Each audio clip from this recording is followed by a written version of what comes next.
আমি পারবো না আপু, প্লিজ আমাকে ছেড়ে দাও। তুমি দেখেছো ওদেরকে? ওদের সাথে আমি পেরে উঠবো না, আমাকে যেতে দাও আপু। ছি ইমন, তুই আমার এতদিনের ভালোবাসার এই মূল্য দিচ্ছিস?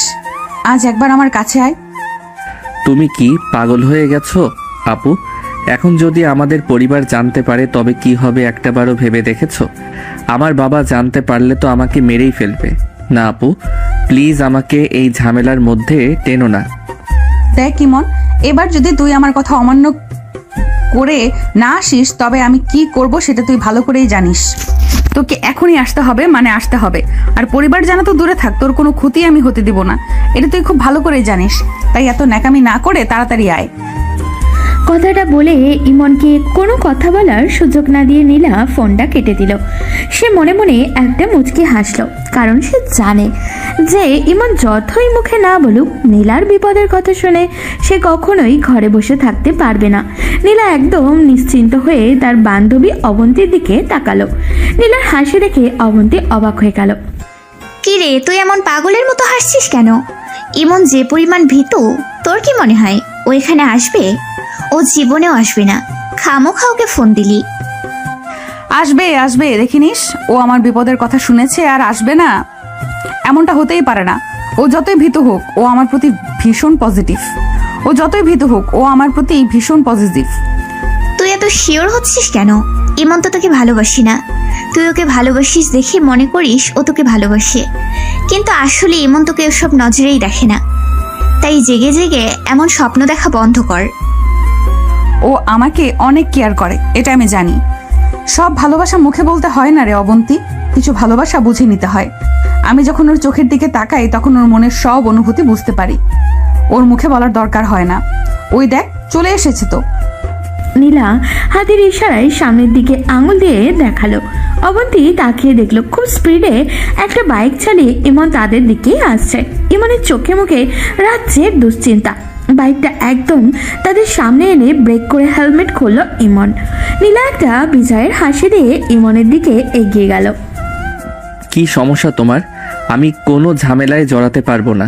তুমি ঝামেলা করেছো, তুমি সামলাও, আমি কিন্তু এসবের মধ্যে নেই। আমাকে কেন টেনে আনলে? বাবা শুনলে আজ আমার হাড়গোড় আস্ত রাখবে না। ইমনের কথা শেষ না হতে হতেই রাস্তার পাশে দাঁড়িয়ে থাকা বখাটেদের মধ্যে থেকে রনি আর আকাশ নামের দুই ছেলে সামনে এগিয়ে আসলো। রনি নীলার দিকে খুব বাজেভাবে তাকিয়ে কথা বলতে শুরু করলো। কি সুন্দরী, এই দুধের বাচ্চাকে দিয়ে আমাদের ভয় দেখাচ্ছিস? একে দিয়ে তুই কি করবি? ও তো নিজে ভয় কাঁপছে। ঠিক বলেছিস রনি, এই চ্যাংড়া ছেলে দিয়ে কিচ্ছু হবে না। সুন্দরী, ওর মায়া ছেড়ে আমাদের সাথে চল, অনেক মজা হবে। ও তো এখনো ঠিক মতো কথা বলাও শেখেনি। আকাশের কথা শুনে রনি আবারও এক ধাপ এগিয়ে গিয়ে নীলার হাতটা ধরার চেষ্টা করলো। ইমনের সামনে দাঁড়িয়ে তারা নীলাকে নিয়ে একের পর এক নোংরা কথা বলে যাচ্ছে। ইমন ততক্ষণ মার খাওয়ার ভয়ে চুপসে থাকলেও নীলাকে নিয়ে বাজে কথাগুলো শোনার পর তার মাথার রক্ত গরম হয়ে গেল। সে নিজের বাবার ভয়ের কথা ভুলে গেল। ইমনের হাত দুটো রাগে শক্ত হয়ে এলো এবং সে দাঁতের দাঁত চেপে রনির দিকে তাকালো। ওই, মুখ সামলে কথা বল, আর এক পা আগালে তোদের আমি জ্যান্ত রাখবো না। ইমনের গলার আওয়াজ হঠাৎই এত বদলে গেল যে নীলা আর অবন্তী দুজনকেই চমকে ইমনের দিকে তাকালো। যে ছেলেটা কিছুক্ষণ আগে ভয়ে কাঁদছিল সে এখন হিংসের মতো গর্জন করছে। ইমনের গলার আওয়াজ শুনে রনি আর আকাশ প্রথমে একটু থমকে গেল, পরক্ষণে তারাও হো হো করে হাসতে শুরু করলো। তাদের হাসির শব্দে রাস্তার আশেপাশে দুই একজন পথচারীও দাঁড়িয়ে গেল। সবাই জানে ইমন কতটা শান্ত আর ভীত প্রকৃতির ছেলে। পাড়ার ছোট বাচ্চারাও জানে ইমন ঝামেলা দেখলে দৌড়ে পালায়। কিরে আকাশ, তুই কি কিছু শুনলি? এই পিচ্ছি দেখি এখন বড় বড় কথা বলছে। এই মন, তোর তো নিজের ছায়া দেখলে ভয় পাওয়ার কথা, আজকে হঠাৎ করে বাঘ হয়ে গেলি যে?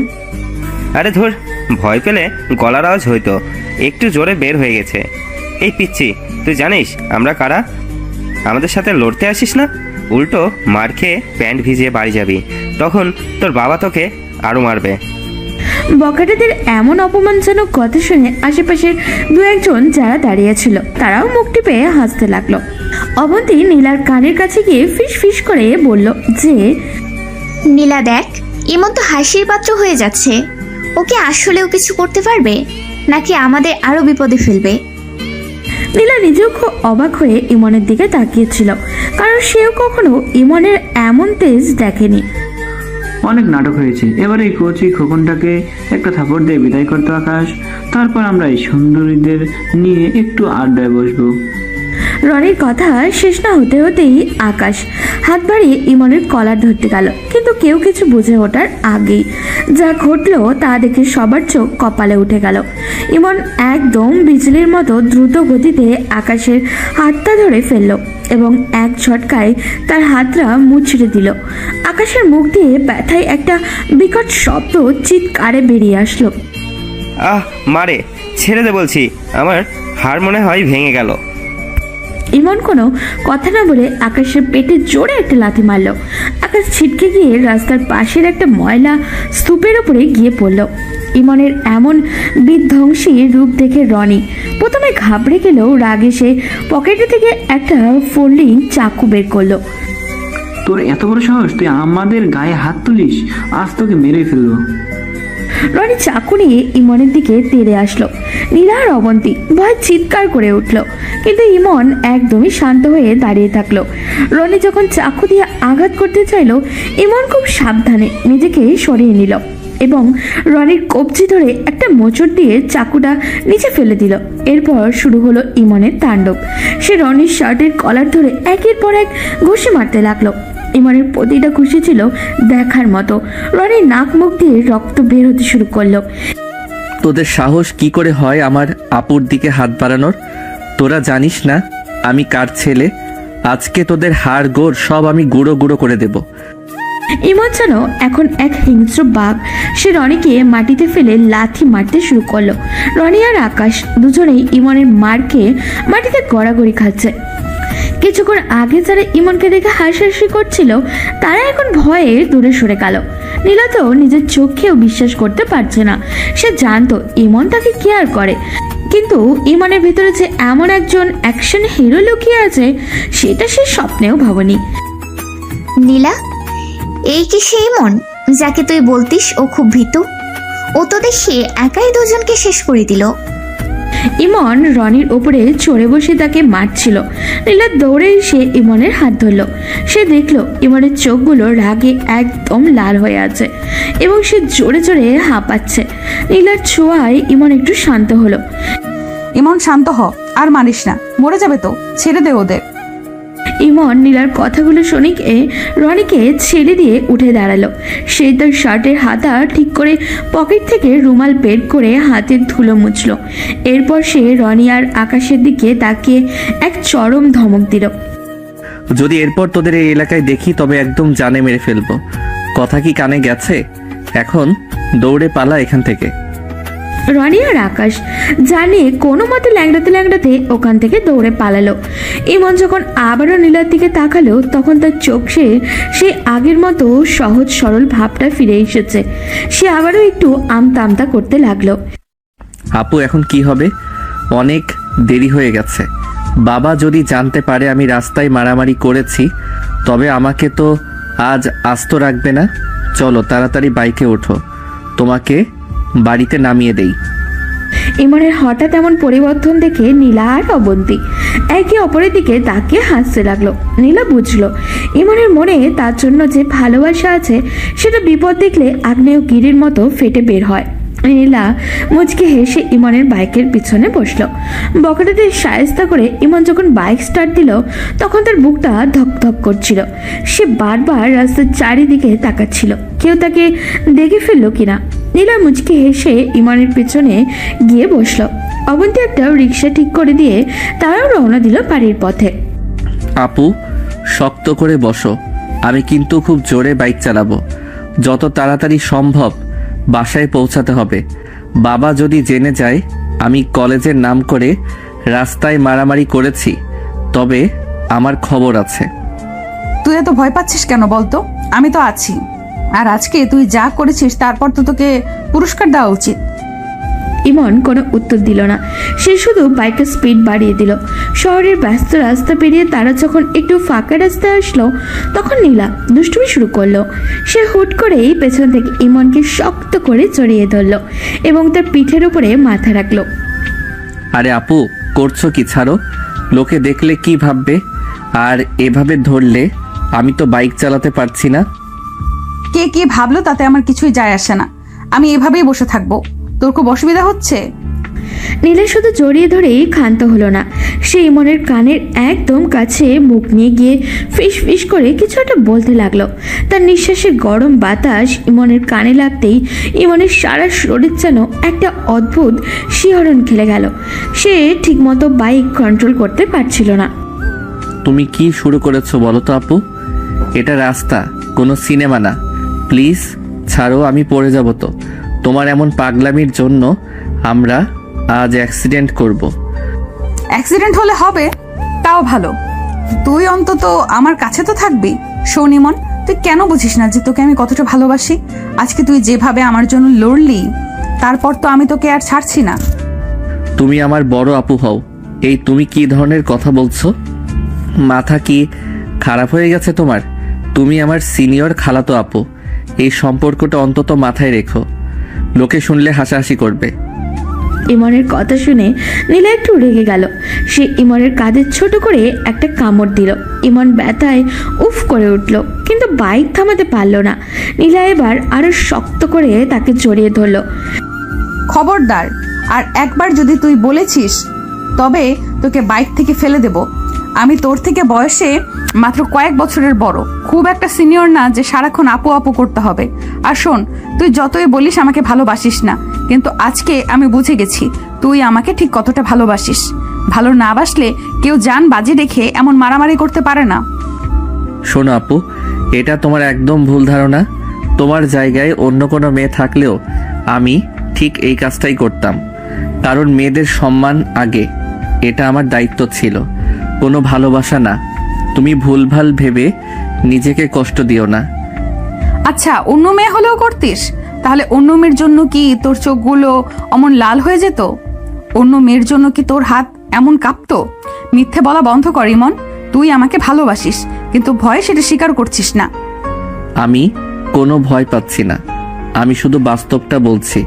তুমি বড়, আমি ছোট, আমাদের মধ্যে এসব প্রেম ভালোবাসা মানায় না।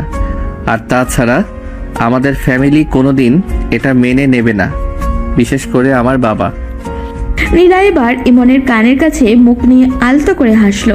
সে জানে ইমনের ব্যাগে আনা সহজ নয়, সে জানে ইমনকে বাগে আনা সহজ নয়, কিন্তু সে দমে যাওয়ার পাত্রীও নয়। ইমন যতই অস্বীকার করুক, তার শরীরের কাঁপুনি বলে দিচ্ছিল সে নীলার খুব কাছাকাছি থাকতে কতটা অস্থির হয়ে পড়ছে। ফ্যামিলি পরে দেখবো, আগে তুই বল তুই আমাকে চাস কিনা। তুই আজকে যে হিরোর মতো ফাইট করেছিস তাতে আমি ডিসিশন নিয়েই নিয়েছি। তুই মানিস আর না মানিস, আমি তোর সাথেই থাকবো। সারা জীবন এভাবেই তোকে আগলে রাখবো। উফ, তোমার সাথে কথা বলাই বেকার। তুমি সবসময় নিজের জেদ বজায় রাখো। এখন একটু শান্ত হয়ে বসো তো, সামনে মোড় আসছে, ওখান দিয়ে সাবধানে যেতে হবে।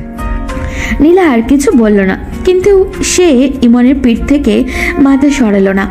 সে মনে মনে হাসছিল। সে জানে ইমনের এই না বলা আসলে একটা অভিনয়। ইমনের মনের ভিতরে কি চলছে সেটা নীলা খুব ভালো করেই বুঝতে পারছে। বাইকটা যখন বাড়ির কাছাকাছি এসে পৌঁছালো, ইমনের টেনশন আরও বাড়তে শুরু করলো। আপু শোনো, শার্টের এই ছেঁড়া অংশটা একটু ঢেকে রেখো তো। বাসায় গিয়ে কাউকে কিছু বলো না যে আমরা ঝামেলায় পড়েছিলাম। আমি সোজাসুজি নিজের রুমে ঢুকে যাব। ঠিক আছে বাবা, কিচ্ছু বলবো না, কিন্তু একটা শর্ত আছে। রাতে আমার ফোনে কল দিবি। কথা না বললে কিন্তু আমি খালুকে সব বলে দিব। ইমন অসহায়ভাবে নীলার দিকে তাকালো। সে বুঝতে পারলো এই মেয়ের হাত থেকে নিস্তার পাওয়া এতটা সহজ নয়। নীলার একরোকা ভালোবাসা তাকে আজ না হোক কাল ঠিকই বিপদে ফেলবে, অথবা হয়তো এক নতুন জীবনের গল্প শুরু করবে। ইমন খুব শান্তপর্ণে বাড়ির ভেতরে ঢোকার চেষ্টা করছিল। সে চেয়েছিল কারোর চোখে না পড়ে নিজের ঘরে গিয়ে ঢুকে পড়তে, কিন্তু ড্রয়িং রুমে পা রাখতেই সে দেখল পরিস্থিতি তার ভাবনার চেয়েও গম্ভীর। ইমনের বাবা সোফায় বসে সোজা ইমনের দিকেই তাকিয়ে আছেন। কি রে এমন, আসতে তো দেরি হলো কেন? আর তোর শার্টের এই অবস্থা কেন? হাত দিয়ে কি ঢাকার চেষ্টা করছিস? সামনে এসে দাঁড়া আমার। তোকে আমি অনেকবার বলেছি যে পড়াশোনা ছাড়া আর কোনো ফালতু কাজে সময় নষ্ট করবি না, কিন্তু তুই তো দেখছি আমার কোনো কথাই কানে নিস না। বল, কোথায় ছিল এতক্ষণ? বাবা, আসলে কলেজ থেকে ফেরার সময় একটু দেরি হয়ে গেল। আমি তো অন্য কোথাও যাইনি, রাস্তার জ্যামে আটকা পড়েছিলাম, তাই দেরি হয়েছে। আমি এখন রুমে যাই বাবা, আমার শরীরটা ভালো লাগছে না, একটু বিশ্রাম নেওয়া দরকার। মিথ্যা বলা বন্ধ কর ইমন। তুই কি মনে করেছিস আমি কিছুই জানি না? এলাকার শফিক সাহেব আমাকে ফোন করে জানিয়েছেন তুই রাস্তার মাঝখানে বখাটেদের মতন মারামারি করেছিস। তোকে কি আমি এই শিক্ষা দিয়েছি যে পাড়ার মাস্তানদের মতন রাস্তায় গিয়ে হাতাহাতি করবি? তোর এই বয়সে এসব মাস্তানি করা শুরু করার মানে কি? যদি আজ তোর কোনো বড় ক্ষতি হয়ে যেত, যদি ওরা তোকে একা পেয়ে কোনো বড় বিপদ ঘটাতো, তবে তার দায় কে নিত? আমি তোকে পড়াশোনার জন্য স্বাধীনতা দিয়েছি, রাস্তাঘাটে হিরো সাজার জন্য নয়। ইমনের বাবা যখন খুব রেগে কথাগুলো বলেছিলেন, তখন নীলা আর তার মাও সেখানে চলে আসলো। নীলা দেখলো ইমনের চোখগুলো টলমল করছে জলে। সে নিজেকে আর সামলাতে রাখতে পারল না এবং ইমনের বাবার সামনে গিয়ে দাঁড়ালো। খালু প্লিজ, আপনি ইমনের উপর এভাবে রাগ করবেন না। যা হয়েছে তার জন্য ইমন একদমই দায়ী না। আমি আর অবন্তী যখন রাস্তা দিয়ে আসছিলাম, তখন কিছু বখাটে আমাদের পথ আটকে খুব নোংরা কথা বলছিল। আমি ভয় পেয়ে ইমনকে ফোন করে ডেকেছিলাম। ও আসতে চায়নি খালু। ও বারবার বলছিল যে আপনি রাগ করবেন, কিন্তু আমি বিপদে পড়েছি শুনে ও বাধ্য হয়ে এসেছে। ও তো শুধু আমাকে বাঁচাতে চেয়েছিল খালু, এখানে ওর কোনো দোষ নেই। সরি খালু, আমার জন্য ওকে বকা শুনতে হলো। নীলামা, তুই ছোট মানুষ, তুই বুঝতে পারছিস ও যেটা করেছে সেটা কতটা রিস্কি হতে পারত? ওর জন্য আইন আদালত আছে, পুলিশ আছে। ও কেন নিজেকে মারামারি করতে গেল? যদি ওদের কাছে কোনো অস্ত্র থাকতো, ইমনের কাছে হয়ে গেলে আমি কার কাছে গিয়ে দাঁড়াতাম? শোনো ইমন, আমি তোমাকে অনেক আদরে বড় করেছি, কিন্তু মাস্তানি করার জন্য না। তো সাহসিকতা দেখানো ভালো, কিন্তু তাই বলে একদম বখাটেদের স্টাইলে মারামারি করা আমি পছন্দ করি না। আজ তোকে শেষবারের মতন ওয়ার্নিং দিচ্ছি। এরপর যদি শুনি তুই কোনো ঝামেলায় জড়িয়েছিস, তবে তোর কলেজ যাওয়া বন্ধ করে দেব। একদম ঘর থেকে বের হতে দেব না। যা এখন নিজের রুমে যা। খালু, ও তো শুধু আমার সম্মান বাঁচাতে চেয়েছিল, ও কোনো মাস্তানি করেনি। ও যদি আজ না আসতো, তবে ওই বখাটেরা আমার অনেক ক্ষতি করে ফেলতো। ইমন তো হিরোর মতো কাজ করেছে, আপনি ওকে বাহবা না দিয়ে উল্টো বকছেন। এটা তো ঠিক না খালু। ও তো এমনিতেই অনেক ভীতু, আজ আমার জন্য ও নিজের ভয় জয় করে লড়াই করেছে। নীলা, আমি ওকে শাসন করেছি কারণ আমি চাই না ও কোনো বাজে পথে পা বাড়াক। একবার মাস্তানি করে মজা পেয়ে গেলেই ও পড়াশোনা ছেড়ে ওসব নিয়েই থাকবে। আমার ছেলেকে আমি চিনি, তুই ওকে আদর দিস না বেশি, এতেও মাথায় চড়ে বসবে। তুই গিয়েও হাত মুখ ধুয়ে নে মা। আর ইমন, তুই খবরদার এরপর থেকে সবকিছু আমাকে আগে জানাবি। নিজে বড় শাস্তি যাবি না, যা এখান থেকে। ইমন মাথা নিচু করে কান্না চেপে দ্রুত নিজের রুমে চলে গেল। তার খুব অপমান বোধ হচ্ছিল নীলার সামনে এভাবে বকা খেতে। নীলা ইমনের বাবার দিকে তাকিয়ে একটা দীর্ঘশ্বাস ফেলে নিজের ঘরের দিকে হাঁটতে শুরু করলো। সে মনে মনে ঠিক করলো, রাতে যেভাবেই হোক ইমনের রাগ ভাঙাতেই হবে। ইমনের বাবা বকা দেওয়ার পর ইমন নিজের ঘরে গিয়ে দরজা বন্ধ করে দিয়েছিল। তার মনটা খুব খারাপ ছিল। সে বিছানায় উপর হয়ে শুয়েছিল। ঠিক তখনই দরজা খুব হালকা করে টোকা পড়ল। ইমন বুঝতে পারলো এটা নীলা ছাড়া আর কেউই হবে না। কে? যদি আপু হও তবে চলে যাও। আমার এখন কারোর সাথে কথা বলতে ভালো লাগছে না। বাবা আমাকে সবার সামনে অনেক শুনিয়েছে, আমার খুব খারাপ লাগছে। এখন প্লিজ আমাকে একা থাকতে দাও। আরে দরজা তো খোল, আমি তোর জন্য খাবার নিয়ে এসেছি। তুই কি সারা রাত না খেয়ে থাকবি নাকি? দরজা না খুললে কিন্তু আমি এখান থেকে নড়বো না। আর খালু তো তোকে ভালোবেসেই বকেছে, ওসব মনে রাখিস না। ইমন অনিচ্ছা সত্ত্বেও গিয়ে উঠে দরজা খুলে দিল। নীলার হাতে একটা প্লেট নিয়ে ঘরে ঢুকলো আর পা দিয়ে লাথি মেরে দরজাটা আবারও আটকে দিল। সে প্লেটটা টেবিলের উপরে রেখে ইমনের খুব কাছে গিয়ে দাঁড়ালো। কিরে, আমার হিরোটার মুখ দেখে একদম শুকিয়ে গেছে। তুই তো এখনো ওই বকা নিয়ে ভাবছিস? শোন, খালু তোকে বকেছে কারণ ও তোকে হারাবে বলে ভয় পায়। কিন্তু আমি তো জানি তুই আজকে কত বড় কাজ করেছিস। তুই আজকে আমার সম্মান বাঁচিয়েছিস ইমন। ওসব সম্মান বাঁচানোর কথা বাদ দাও তো আপু। বাবা তো ঠিকই বলেছে, আমি কেন মারামারি করতে গেলাম। এখন আমার নিজের ওপরই রাগ লাগছে। আমি কেন তোমার কথা শুনে ওখানে গেলাম। আমার শান্ত জীবনটা তুমি একদম তছনছ করে দিচ্ছ। তুই তো দেখি এখনো অনেক রেগে আছিস। আচ্ছা শোন, তুই আজকে যে বীরের মতো কাজ করেছিস তার জন্য তোকে একটা পুরস্কার দেওয়া উচিত না? তুই আমার জন্য নিজের জীবন বিপন্ন করেছিস, এর বদলে আমি তোকে কিছু দিতে চাই। আমার কোনো পুরস্কার লাগবে না, তুমি এখন যাও তো এখান থেকে। মা দেখলে আবার নতুন করে ঝামেলা শুরু হবে, আর তোমার ওই রোমান্টিক কথা শোনার মতো মুড আমার নেই। তুমি সারাক্ষণ শুধু প্রেম আর ভালোবাসা বোঝো। তুই বুঝবি কি করে? তুই তো এখনো ছোট আছিস। এই যে দেখ তোর জন্য কি পুরস্কার এনেছি। এমন কিছু বুঝে ওঠার আগে নীলা হঠাৎ করেই ইমনের গলার দুই পাশে হাত দিয়ে তাকে নিচের দিকে টেনে নিল। এমন কিছু বলার জন্য মুখ খুলতেই নীলা ইমনের গালে একটা জোরে কিস করে দিল এবং তাকে খুব শক্ত করে জড়িয়ে ধরল। ইমন একদম পাথরের মতো জমে গেল। এই কি আপু, তুমি এটা কি করলে? ছাড়ো আমাকে। কেউ দেখে ফেললে তো আজ আমার মরণ নিশ্চিত। তুমি কি পাগল হয়ে গেছো? আমি তো তোমার ছোট ভাইয়ের মতো, তুমি আমার সাথে এমন করছো কেন? আপু তুমি ভুল করছো, এটা শুধু আবেগের বশবর্তী হয়ে করছো। একদম চুপ। তুই আমার কোনো ভাইটাই না, সেটা তুইও জানিস আর আমিও জানি। আজকে তুই আমার জন্য যা করেছিস তারপর আমি নিজেকে আর সামলাতে পারছি না। তোর এই বুকে যখন মাথা রাখি তখন মনে হয় আমি পৃথিবীর সবচেয়ে নিরাপদ জায়গায় আছি। তুই কি একবারও বুঝতে পারছিস না যে আমি তোকে কতটা ভালোবাসি? তুমি আমার বড়, আমার সিনিয়র, আমাদের মধ্যে এটা মানায় না। তুমি প্লিজ নিজেকে সামলাও। এভাবে জড়িয়ে ধরলে আমার দম বন্ধ হয়ে আসছে। দম বন্ধ হলে হোক, তাও আমি তোকে ছাড়বো না। তুই আমাকে বারবার দূরে ঠেলে দিয়েছিস কেন? তুই আমাকে বারবার দূরে ঠেলে দিস কেন? আমি কি দেখতে খুব খারাপ, নাকি আমার ভালোবাসায় কোনো কমতি আছে? বল না ইমন, তোর মনে কি আমার জন্য একদমই জায়গা নেই? ইমন এবার একটু নরম হলো। সে বুঝতে পারছিল নীলার হার্টবিট খুব জোরে চলছে। সে হাত বাড়িয়ে নীলার পিঠে আলতো করে হাত রাখলো, কিন্তু পরক্ষণেই আবারও সরিয়ে নিল। তার নিজেরও খুব ভালো লাগছিল, কিন্তু মনের ভেতরে বাবার ভয়ের কথা বারবার উকিয়ে দিচ্ছিল।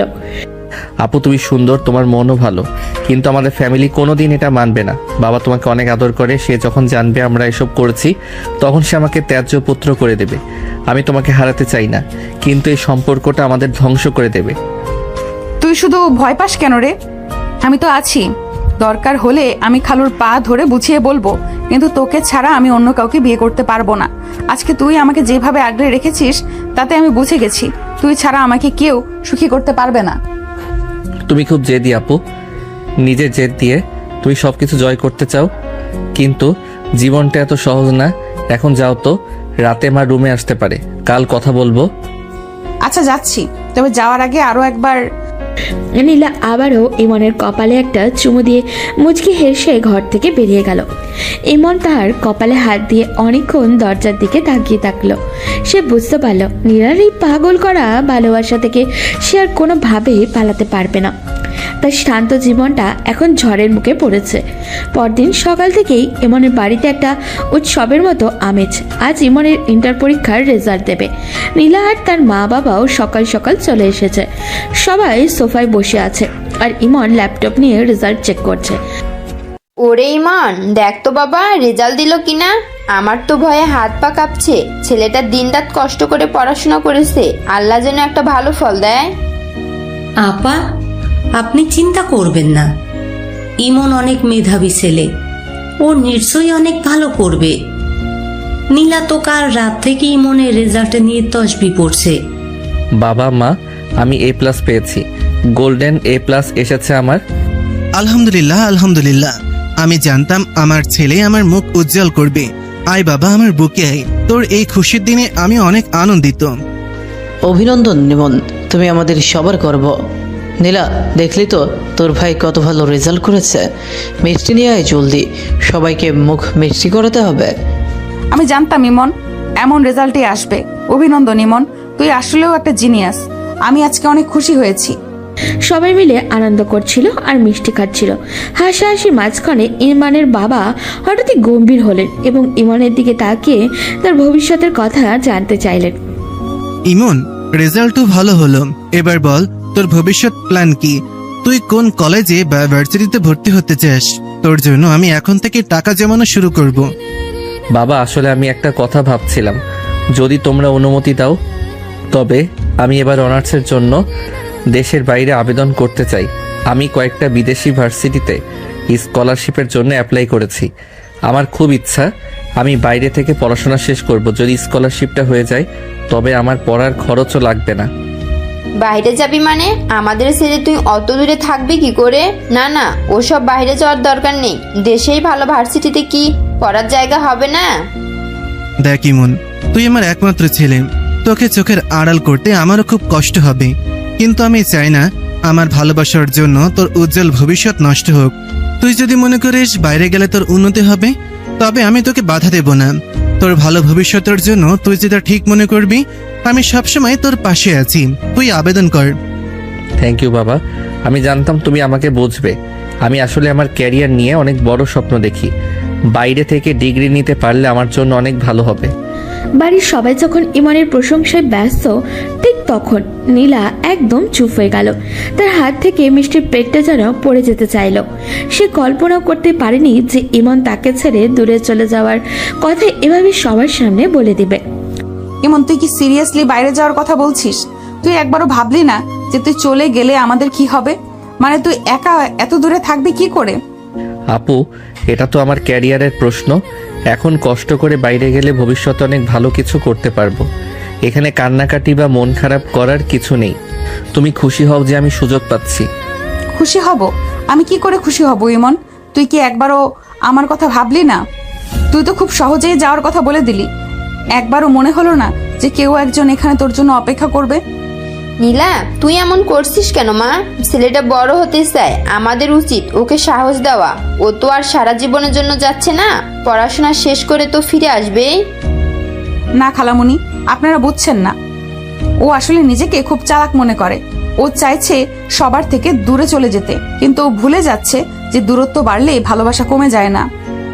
বাড়ির সবাই যখন ইমনের ভালো রেজাল্ট আর বিদেশে যাওয়ার কথা নিয়ে হাসাহাসি করছিল, ঠিক তখনই নীলার অদ্ভুত ব্যবহার দেখে সবাই অবাক হয়ে গেল।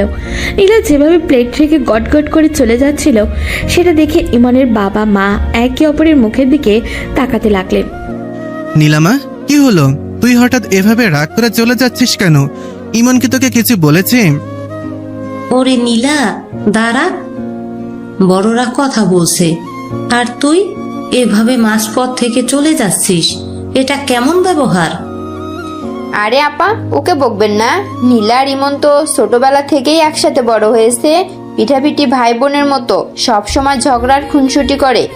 এখন ইমন একেবারে 7 সমুদ্র 13 নদী পার হয়ে বিদেশে চলে যাবে শুনে হয়তো মেয়েটার মন খারাপ হয়েছে। ও আসলে ইমনের দূরে যাওয়াটা মেনে নিতে পারছে না। হ্যাঁ, ঠিকই বলেছেন। নীলা একটু বেশি আবেগপ্রবণ। ইমন ওর একমাত্র খেলার সাথে ছিল। ইমন চলে গেলে ও তো একদম একা হয়ে যাবে, সেই ভয়েই হয়তো এমন করছে। থাক, কিছুক্ষণ পরে ঠিক হয়ে যাবে। বড়রা যখন নীলার ব্যবহারের একটা সহজ ব্যাখ্যা বের করে নিজেদের মনকে শান্ত করলেন, ইমন তখন মনে মনে ঠিকই বুঝতে পারছিল যে নীলা আসলে কেন এমন করছে। সে জানতো নীলা তাকে কতটা ভালোবাসে, আর তাকে হারানোর ভয় নীলার মনে কতটা গভীর। নীলা কারোর দিকে না তাকিয়ে ব্যাগ নিয়ে বাড়ির দরজার দিকে হাঁটা দিল। আম্মু, আমার শরীরটা ভালো লাগছে না, আমি বাড়ি যাচ্ছি, তোমরা থাকো। নীলা কারোর উত্তরের অপেক্ষা না করেই বাড়ি থেকে বেরিয়ে গেল। ইমন দেখল পরিস্থিতি খারাপের দিকে যাচ্ছে। সেও তাড়াতাড়ি তার বাবা মায়ের কাছ থেকে বিদায় নিল। বাবা, খালামণি, আমি একটু নীলাপুর পেছনে যাচ্ছি। ও খুব রেগে আছে। আমি গিয়ে একটু বুঝিয়ে বলি। ও হয়তো আমার উপর অভিমান করেছে। আমি ওকে বাড়ি পর্যন্ত এগিয়ে দিয়ে আসছি। যা বাবা যা, তুই গিয়ে ওকে একটু শান্ত কর। আজ তোর খুশির দিন, ও কেন মন খারাপ করে থাকবে? ওকে বুঝিয়ে বলিস যে তুই আর তো আর একেবারে হারিয়ে যাচ্ছিস না। ইমন আর দেরি না করে নীলার পিছু পিছু ছুটল। নীলা তখন দ্রুত পায়ে তাদের বাড়ির দিকে হাঁটছে, তার চোখে জল আর মনে অনেক রাগ। ইমন দৌড়ে গিয়ে নীলার পথ আটকে দাঁড়ালো। রাস্তা তখন প্রায় ফাঁকাই ছিল। আপু দাঁড়াও, কথা শোনো। এভাবে না বলে চলে আসছো কেন? সবাই কত অবাক হয়েছে তোমার ব্যবহার দেখে। সবাই অবাক হয়েছে তো আমার কি? তুই তো খুব খুশি, তাই না? তুই তো এখন স্বাধীন পাখি হয়ে বিদেশে উড়ে যাবি। আমাকে একা ফেলে চলে যাওয়ার পরিকল্পনা তো তুই আগে থেকেই করে রেখেছিলি। তুমি ভুল বুঝছো আপু, এটা আমার ক্যারিয়ারের ব্যাপার। বিদেশে গিয়ে পড়াশোনা করলে আমার ভবিষ্যৎ ভালো হবে। তুমি কি চাও না আমি জীবনে বড় হই? আমি চাই তুই বড় হ, কিন্তু আমাকে ছাড়া কেন? তুই কি জানিস না তোকে ছাড়া আমি এক মুহূর্তও থাকতে পারি না? চলে গেলে আমি কার সাথে ঝগড়া করব, কাকে শাসন করব? তুই আসলে আমায় একদমই ভালোবাসিস না ইমন, শুধু অভিনয় করিস। আপু তুমি পাগল হয়েছো? ভালোবাসা আর ক্যারিয়ার কি এক হলো? আমি বিদেশে গেলেও তো তোমার সাথে ফোনে কথা হবে, ভিডিও কলে দেখা হবে। তুমি কেন বুঝতে চাইছো না? কোনো কথা হবে না। তুই যদি বিদেশে যাস তবে আমার মরা মুখ দেখবি, আমি বলে দিলাম। তুই কি ভেবেছিস আমি তোকে এত সহজে যেতে দেব? ইমন দেখলো নীলা একদম জেদ ধরে বসে আছে। সে নীলার হাত ধরে একটু নরম গলায় তাকে বোঝানোর চেষ্টা করলো। সে বুঝতে পারলো নীলার এই রাগ আসলে তার প্রতি অগাধ ভালোবাসার বহিঃপ্রকাশ, কিন্তু ইমন তার কেরিয়ার বিসর্জন দিতেও পারছিল না। আপু শান্ত হও, চলো বাসায় চলো, ওখানে গিয়ে ঠান্ডা মাথায় কথা বলবো। রাস্তার মাঝখানে এমন ঝগড়া করা ঠিক না। আমি তোমাকে কথা দিচ্ছি, আমি এমন কিছু করব না যাতে তুমি কষ্ট পাও, কিন্তু আমাকে অন্তত একটা সুযোগ দাও তোমাকে বোঝানোর। নীলা ইমনের দিকে একবার রাগে চোখে তাকালো, তারপর তার হাত ছটকা দিয়ে সরিয়ে দিয়ে আবারও হাঁটতে শুরু করলো। ইমনও তার পিছু পিছু যেতে লাগলো। সে জানে এই মান অভিমান আজ সহজে শেষ হবার নয়। নীলার বাসার সামনে এসে ইমন আর নিজেকে ধরে রাখতে পারল না। নীলার একরোকা জেদ দেখে তার ধৈর্যের বাঁধ ভেঙে গেল। সে নীলার সামনে গিয়ে শক্ত হয়ে দাঁড়ালো। ইমনের চোখে মুখে এবার অন্যরকম এক জেদ ফুটে উঠল। আপু অনেক হয়েছে, এবার থামো। তুমি কি একবারও ভেবে দেখেছো তুমি কি বলছো? তুমি সারাক্ষণ ভালোবাসার কথা বলো, কিন্তু তোমার ভালোবাসার মানে কি শুধু আমাকে খাঁচায় আটকে রাখা? তুমি কি চাও না আমি জীবনে বড় হই, নিজের পায়ে দাঁড়াই? আমি তোকে আটকে রাখতে চাইছি? আমি তো শুধু চেয়েছি তুই আমার চোখের সামনে থাকিস। এটা কি অপরাধ? হ্যাঁ, এটা এখন অপরাধ মনে হচ্ছে আমার কাছে। ভালোবাসা মানে তো মুক্তি দেওয়া আপু। ভালোবাসার মানুষ যেন তার স্বপ্ন পূরণ করতে পারে, সেই পথটা পরিষ্কার করে দেওয়া হলো ভালোবাসা। কিন্তু তুমি তো আমার পথের কাটা হয়ে দাঁড়াচ্ছ। তুমি আমাকে ইমোশনালি ব্ল্যাকমেইল করছো। এটা কেমন ভালোবাসা তোমার? তুমি আমাকে বেঁধে রাখতে চাইছো শুধু নিজের স্বার্থে। ইমনের মুখের উপরে এই কথাগুলো শুনে নীলা একদমই পাথর হয়ে গেল। সে কল্পনাও করতে পারেনি যে ইমন তাকে এভাবে অপমান করবে। তার বুকটা ভেতর থেকে যেন দুমড়ে মুচড়ে গেল। সে ফ্যাল ফ্যাল করে ইমনের দিকে তাকিয়ে রইল। তুই তুই আমার ভালোবাসাকে স্বার্থপর বললি ইমন? তুই ভাবলি আমি নিজের কথা চিন্তা করছি? আমি শুধু তোকে হারানোর ভয়ে এমন করছি, আর তুই সেটাকে বলছিস আমি তোকে বেঁধে রাখছি? তাহলে এটাকে কি বলবো? আমি আমার ক্যারিয়ার করতে চাই, বিদেশে গিয়ে ভালো ডিগ্রি নিতে চাই, আর তুমি বলছো আমি বিদেশে গেলে তুমি মরে যাবে। এগুলো কি বাধা দেওয়া না? তুই যদি আমাকে সত্যি ভালোবাসতে তবে আজকে খুশিতে আমাকে এগিয়ে দিতে, কিন্তু তুমি তা না করে ছোট বাচ্চাদের মতো জেদ ধরছো।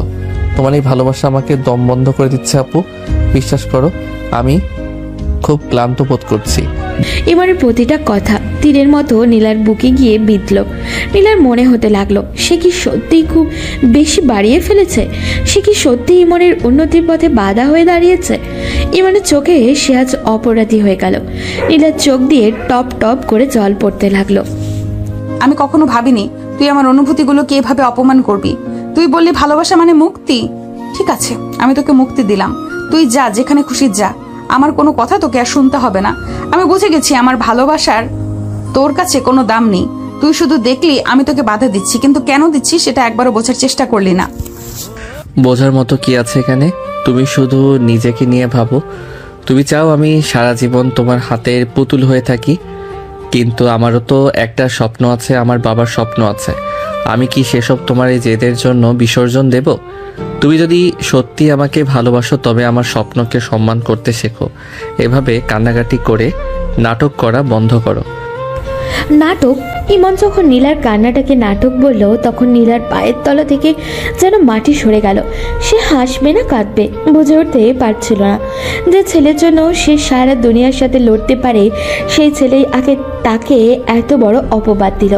নীলা কোনো কথা না বলে টলতে টলতে নিজের ঘরের ভেতরে ঢুকে গেল এবং সশব্দে দরজা বন্ধ করে দিল। পালিয়ে গেলে তো সমস্যার সমাধান হবে না আপু। তোমাকে সত্যিটা মেনে নিতেই হবে। আমি আমার সিদ্ধান্তে অটল, আমি বিদেশে যাবই। ইমন কিছুক্ষণ দরজার সামনে দাঁড়িয়ে থেকে একটা দীর্ঘশ্বাস ফেলল। তার নিজের খুব খারাপ লাগছিল নীলাকে এভাবে কথাগুলো বলে, কিন্তু সে জানতো আজ যদি সে কঠোর না হয় তবে নীলা তাকে কোনো দিনও বের হতে দিবে না। ইমন ধীর পায়ে সেখান থেকে চলে গেল, কিন্তু সে জানতো না নীলের মনের ভেতরে আজ কি বিশাল ঝড় বয়ে যাচ্ছে। নীলা বিছানায় মুখ গুজে কাঁদতে কাঁদতে ভাবছে সত্যি কি তার ভালোবাসাটা এতই সস্তা ছিল যে ইমন সেটাকে অপমান করতে একবারও ভাবলো না। ইমনের কথাগুলো শোনার পর নীলা স্থির হয়ে দাঁড়িয়েছিল। তার চোখের পানি যেন আজ থামছেই না। ইমনের চোখে আজ কোনো মায়া নেই, সেখানে শুধু জেদ আর বিদেশে যাওয়ার নেশা কাজ করছে। ইমন নীলার মুখের উপরে আরো কড়া কথা কিছু বলার জন্য তৈরি হলো। তুমি চুপ করে আছো কেন? এখন তো খুব কান্না আসছে, তাই না? এই কান্নাকাটি দিয়ে তুমি আমাকে আটকাতে পারবে না আপু। তুমি যদি তোমার জেদ নিয়ে থাকতে পারো তবে আমিও আমার জেদ ছাড়বো না। আমি বিদেশে যাবই, দেখি তুমি কি করতে পারো। তুমি নিজেকে কি ভাবো বলো তো? আমি কি সারা জীবন তোমার আঁচল ধরে বসে থাকবো? আমি অনেক বড় হতে চাই, আর তার জন্য যদি আমাকে তোমার মায়া ত্যাগ করতে হয় আমি তাই করব। আমি চলে যাব অনেক দূরে, যেখানে তোমার এই শাসন আর পাগলামি আমাকে আর ছুঁতে পারবে না। আমি তোমার কথা একটাও শুনবো না। তুই আসলেও চলে যাবি ইমন? তুই একবারও আমার এই মুখটার দিকে তাকিয়ে দেখলি না? আমি কি তোর কাছে এতটাই ফেলনা হয়ে গেলাম যে তুই আজ আমাকে চ্যালেঞ্জ করছিস? আমি তো শুধু তোকে ভালোবেসেছিলাম রে। এই ভালোবাসার কথা আর মুখে এনো না। তোমার এই ভালোবাসা আমার কাছে এখন শিকল মনে হয়। যে ভালোবাসা মানুষকে এগোতে দেয় না, সে ভালোবাসার কোনো দরকার নেই আমার। আমি যাচ্ছি, আর শোনো, আমাকে ফেরানোর চেষ্টা একদম করবে না।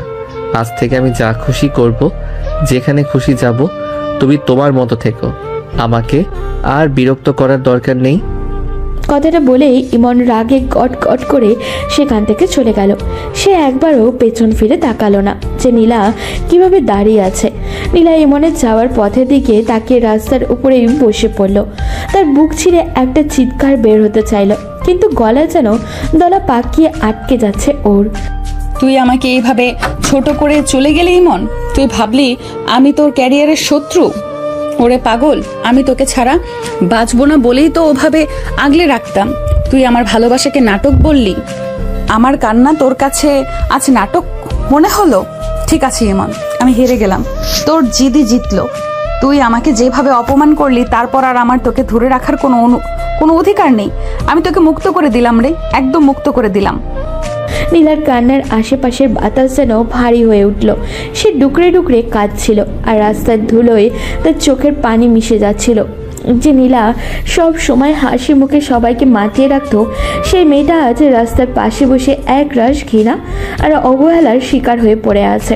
তার মনে হতে লাগলো জীবনের সবটুকু আলো যেন নিভে গেছে। আমি আর কোনোদিন তোকে বিরক্ত করব না ইমন, আর কোনোদিন তোর কানের কাছে গিয়ে ভালোবাসার কথা বলবো না।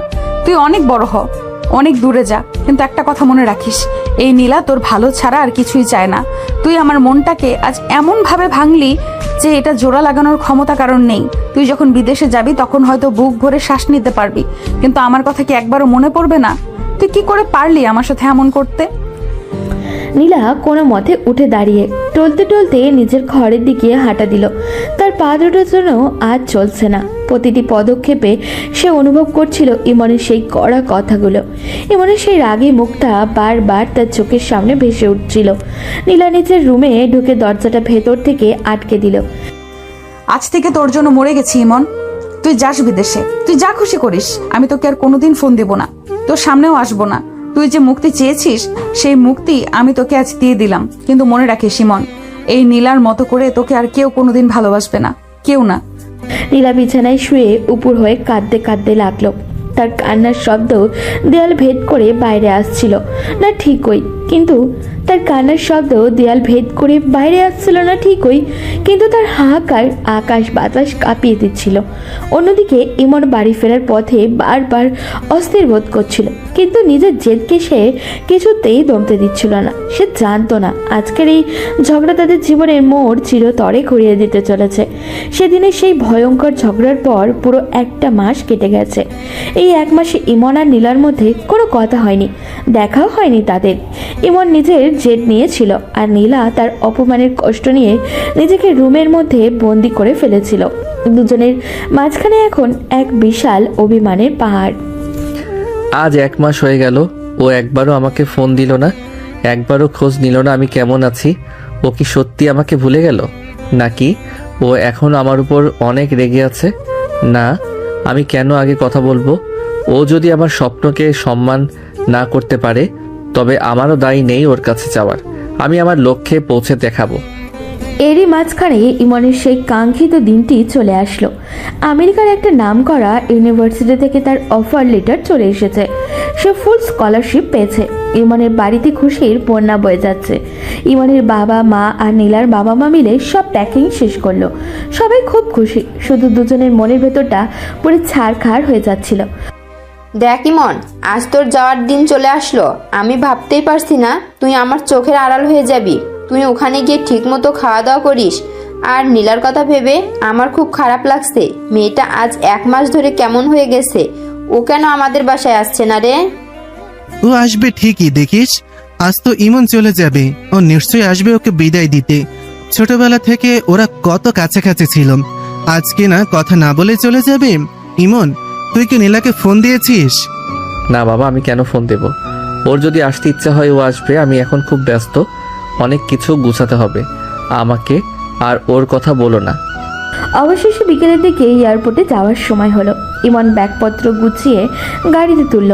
তার চারিদিকে আত্মীয় স্বজন সবাই তাকে দোয়া করছে, অভিনন্দন দিচ্ছে, কিন্তু ইমনের চোখ দুটো বারবার নীলাদের বাড়ির গেটের দিকে তাকাচ্ছিল। সে ভেবেছিল হয়তো শেষ মুহূর্তে নীলা সব অভিমান ভুলে দৌড়ে আসবে ওর কাছে, তাকে একবারের জন্য হলেও জড়িয়ে ধরবে। কোথায় তুমি আপু? একবার তো আসো। আমি চলে যাচ্ছি, হয়তো কয়েক বছর আর দেখা হবে না। তুমি কি আসলেও এত পাথর হয়ে গেছো? একটাবার কি দেখা করতে ইচ্ছে করছে না?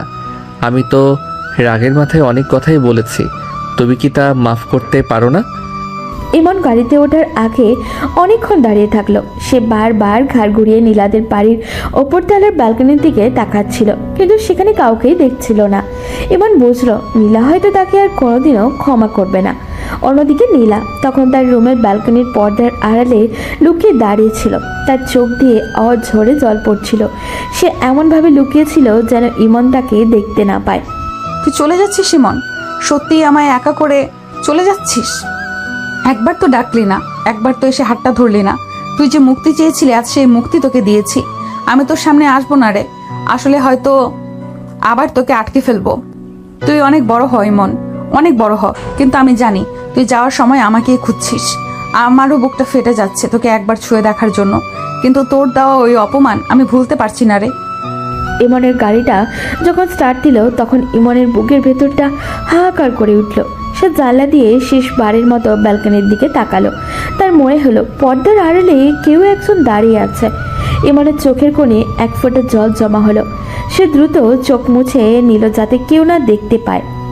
ড্রাইভার সাহেব, গাড়ি ছাড়ুন, অনেক দেরি হয়ে যাচ্ছে। গাড়িটা যখন চলতে শুরু করলো নীলা আর নিজেকে ধরে রাখতে পারল না। সে পর্দার আড়াল থেকে বের হয়ে ব্যালকনির রেলিং ধরে কুকড়ে পড়ে কাঁদতে লাগলো। সে চিৎকার করে ডাকতে চাইছিল, কিন্তু মুখ দিয়ে শব্দ বের হচ্ছিল না। সে দেখলো ইমনের গাড়িটা আস্তে আস্তে চোখের আড়াল হয়ে যাচ্ছে। ইমন, ওরে ইমন, আমার পাগলটা চলে গেল। আমি কি নিয়ে বাঁচবো রে? তোকে ছাড়া আমি কি নিয়ে থাকবো? তুই একটা বার কেন ফিরে তাকালি না? তুই তো জানতিস আমি আড়ালে দাঁড়িয়ে কাঁদছি। তুই কেন আসলি না আমাকে সান্ত্বনা দিতে? আজ থেকে আমার পৃথিবীটা একদম শূন্য হয়ে গেল। ইমনের গাড়িটা মেন রাস্তা দিয়ে অনেক দূরে চলে গেল। ইমন পেছনের কাছ দিয়ে তাকাচ্ছিল যতক্ষণ ঘরটা দেখা যাচ্ছিল। দুজনের এই নীরব বিদায় ছিল চরম যন্ত্রণার। ইমনও কাঁদছিল, নীলাও কাঁদছিল। মাঝখানে শুধু পড়ে রইল এক রাশ অব্যক্ত কথা আর না বলা দীর্ঘশ্বাস। কেউ কাউকে না জানিয়ে বুকের ভিতর থেকে বিদায় দিয়ে দিল। ইমনের গাড়িটা রাস্তা থেকে অদৃশ্য হয়ে যাওয়ার পর নীলা ব্যালকনির মেঝেতে অনেকক্ষণ বসে রইল। তার চোখ দিয়ে অনবরত পানি পড়ছে। পুরো বাড়িটা এখন তার কাছে শ্মশানের মতো অন্ধকার। সে নিজের রুমের আয়নার সামনে গিয়ে দাঁড়ালো। তার নিজের ফোলা চোখগুলো দেখে নিজেরই মায়া হলো। তুই চলে গেলি তুই ইমন? একটা বারো আমার কথা ভাবলি না? তুই তো জানতিস আমি ব্যালকনিতে দাঁড়িয়ে কাঁদছি। তুই তো জানতিস তোকে ছাড়া আমার এক মুহূর্তও কাটে না। অথচ তুই আমাকে অপমান করে একা ফেলে 7 সমুদ্র দূরে চলে গেলি। তুই আমার চোখের পানিকে নাটক বলছিলি না? তুই আমার ভালোবাসাকে তোর পায়ের শিকল বলেছিলি। ঠিক আছে ইমন, আজ তোর কাছে আর নিজের কাছে একটা বড় প্রতিজ্ঞা করছি। নীলা আলমারি থেকে ইমনের দেওয়া একটা ছোট্ট উপহার, তাতে দুজনের একটা ছবি বের করলো। ছবিটার দিকে তাকিয়ে সে কিছুক্ষণ গুমড়ে গুমড়ে কাঁদলো। এরপর সে নিজের চোখের পানি মুছে ফেললো। তার চেহারায় এবার কষ্টের বদলে একটা কঠিন জেদ ফুটে উঠল। আমি প্রমিস করছি ইমন, যে ভালোবাসাটাকে তুই অপমান করে দূরে চলে গেলি, সেই ভালোবাসা তোকে আর কোনো দিন দেখাবো না। তুই ভেবেছিস তুই গেলেই আমি তোকে ফোন দিয়ে কান্নাকাটি করব? তুই ভেবেছিস আমি তোর জন্য আবার হাত পাতবো? কখনো না। আজ থেকে আমার এই মনটা তোর জন্য পাথর হয়ে গেল। তুই যখন কয়েক বছর পর ফিরে আসবি, তখন এই আগের নীলাকে আর খুঁজে পাবি না। আমি নিজেকে এমন ভাবে পাল্টে ফেলবো যে তুই চিনতেই পারবি না। তুই তো মুক্তি চেয়েছিলি না, যা, আজ থেকে আমি তোকে চিরকালের জন্য মুক্তি দিয়ে দিলাম। নীলা সেই ছবিটা ড্রয়ারের একদম রিচে রেখে তালা মেরে দিল। সে ঠিক করলো এখন থেকে সে নিজের কেরিয়ার আর পড়াশোনা নিয়েই থাকবে। সে আর কারোর কাছে ইমনের কথা জানতে চাইবে না। ইমনের মা যখন তার রুমে আসলো, তখন নীলা নিজেকে খুব স্বাভাবিক দেখানোর চেষ্টা করলো। নীলামা, তুই কি একা ঘরে বসে আছিস? ইমনের জন্য খুব মন খারাপ হচ্ছে তোর, তাই না? দেখলি তো ছেলেটা কেমন করে বিদায় না নিয়েই চলে গেল। ও হয়তো খুব ইমোশনাল হয়ে পড়েছিল, তাই তোর সামনে আসেনি। না খালামুনি, আমার একদম মন খারাপ হচ্ছে না। ও তো নিজের ভবিষ্যতের জন্য গেছে, এটা তো খুশির খবর। আর ও বিদায় নেয়নি তাতে কি হয়েছে? ও তো আমাকে ছোটবেলা থেকে সহ্য করতে পারতো না। আপনি চিন্তা করবেন, ও ঠিক মতো পৌঁছে যাবে। আমার এখন অনেক পড়াশোনা বাকি, আমি একটু পড়তে বসবো। ইমনের মা নীলার কথা শুনে অবাক হয়ে গেলেন। যে নীলা ইমনের নামে পাগল ছিল, সে আজ কত স্বাভাবিকভাবে কথা বলছে।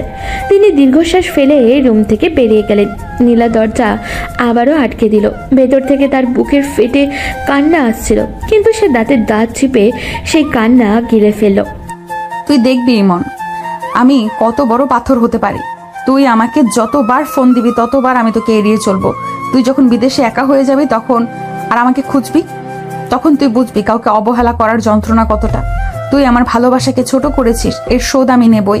আমি আর কোনোদিন তোর কানের কাছে গিয়ে পাগলামি করব না, প্রমিস করছি। নীলা সেই রাত থেকে নিজেকে একদম বদলে ফেলতে শুরু করলো। সে হাসাহাসি করা কমিয়ে দিল, সব সময় বই নিয়ে পড়ে থাকতো। অন্যদিকে ইমন এয়ারপোর্টে বসে বারবার তার ফোনের দিকে তাকাচ্ছিল। সে ভাবছিল নীলা হয়তো এখন একবার মেসেজ দেবে, কিন্তু কোনো মেসেজ আসলো না। দুজনের জীবনের দূরত্ব শুধু মাইল দিয়ে নয়, এক গভীর অভিমান দিয়ে আলাদা হয়ে গেল। আমেরিকায় আসার পর ইমনের দিনগুলো খুব একা একাই কাটছিল। হাজারো ব্যস্ততার মাঝেও তার মনটা পড়ে থাকতো দেশে। সেই দিনের সেই ঝগড়ার পর থেকে নীলা যেন তার কাছে এক অচেনা মানুষ হয়ে গেছে। ইমন যতবারই নীলার নাম্বারে ফোন দেয়, প্রতিবারই ওপাশ থেকে কোনো সাড়া আসে না। নীলা তার নাম্বারটা হয়তো ব্লক করেনি, কিন্তু সে ফোন ধরে না। আমি কি সত্যি বেশি বলে ফেলেছিলাম? আপু কি তাহলে আমাকে একদম ক্ষমা করবে না?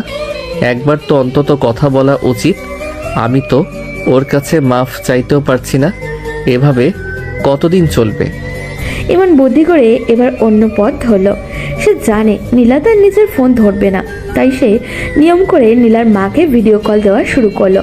ইমনের মনে একটা আশা ছিল যে নীলার মায়ের সাথে কথা বলার সময় হয়তো নীলা আশেপাশে থাকবে।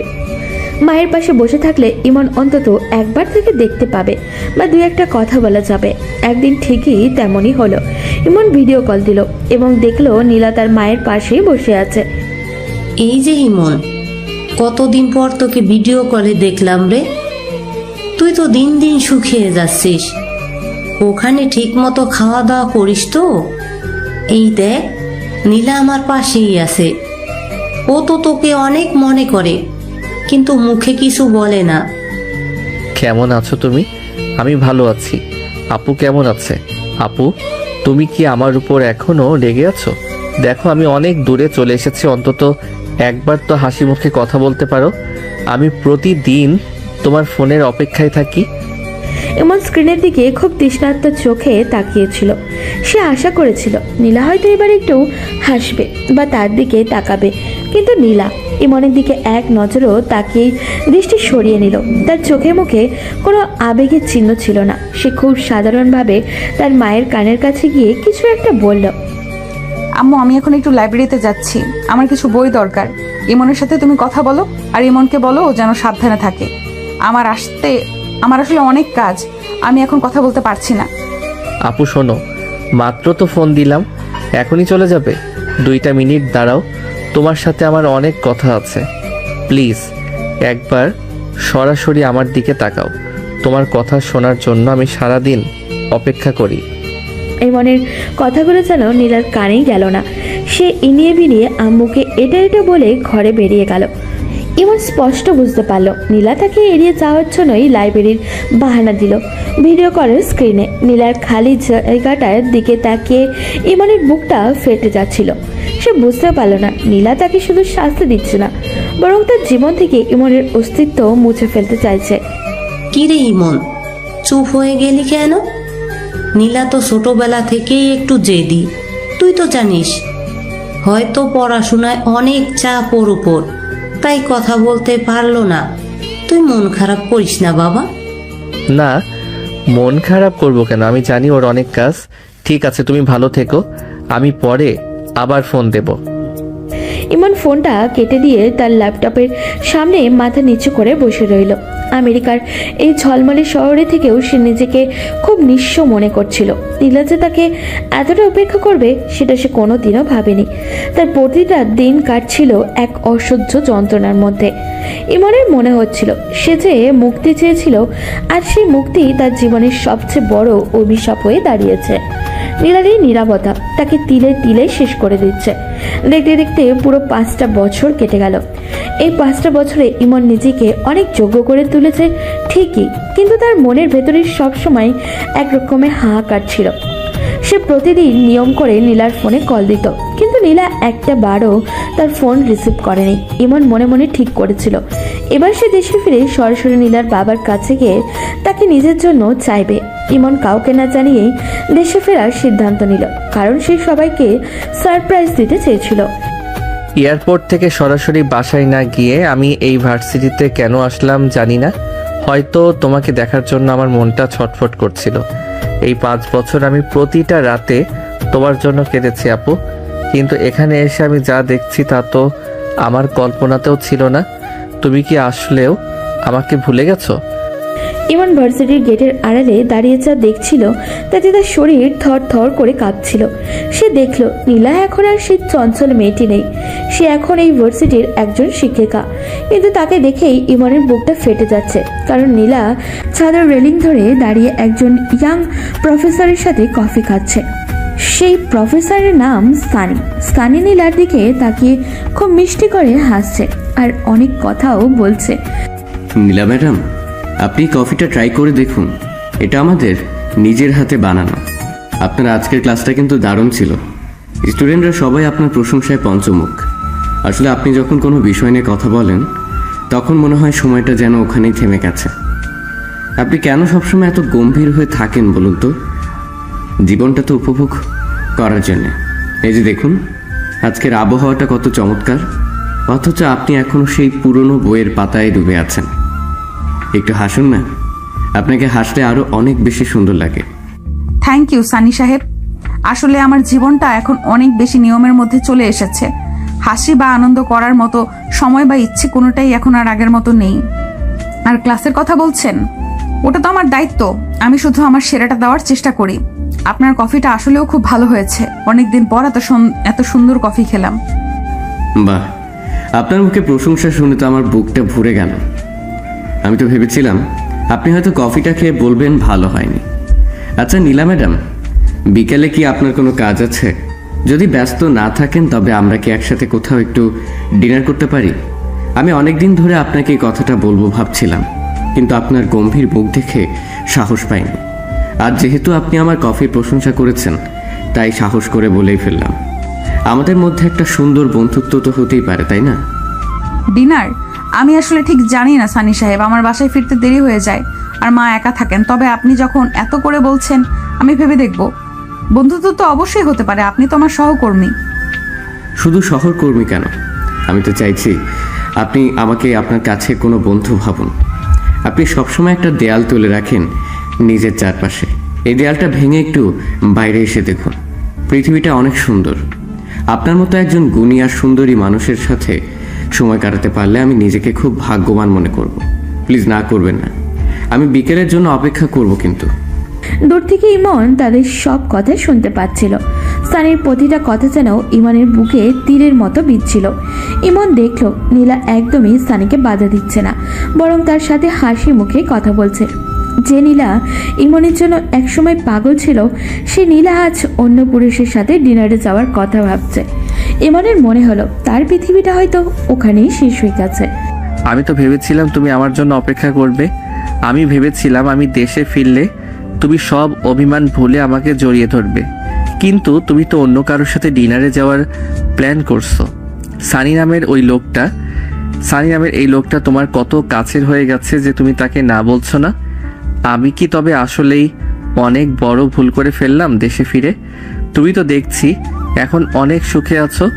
আমি ফিরে এসে কি তোমার এই সুখে বাধা হয়ে দাঁড়াবো? ইমন আর এক মুহূর্ত ওখানে দাঁড়ালো না, দাঁড়িয়ে থাকার শক্তিও পেল না। দেয়াল ধরে কোনো মতে গেটের দিকে হাঁটা দিল।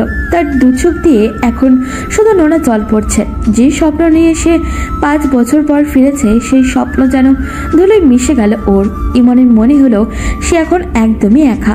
এই শহরে তার আপন বলতে তার আর কেউ নেই। নীলা আর সানি তখনও হাসাহাসি করে কফি খাচ্ছিল, আর ইমন এক বুক কষ্ট নিয়ে সেখান থেকে নিরুদ্দেশ হয়ে গেল। ভার্সিটি থেকে এক বুক কষ্ট নিয়ে ইমন নিজের বাড়ির দিকে রওনা দিল। কলিং বেল বাজতেই ইমনের মা দরজা খুলে সামনে ইমনকে দেখে চিৎকার করে উঠলেন। বাড়ির সবাই ড্রয়িং রুমে ছুটে আসলো। ইমনের বাবা, নীলার বাবা, তখন নীলার মা, সবাই যেন নিজের চোখে বিশ্বাস করতে পারছিলেন না। ইমনকে জড়িয়ে ধরে সবার চোখে খুশির জল চলে আসলো। ওরে আমার বাবাটা ফিরে এসেছে, তুই একবার জানালি না পর্যন্ত। আমি তো ভাবতেই পারিনি তুই আজকে চলে আসবি।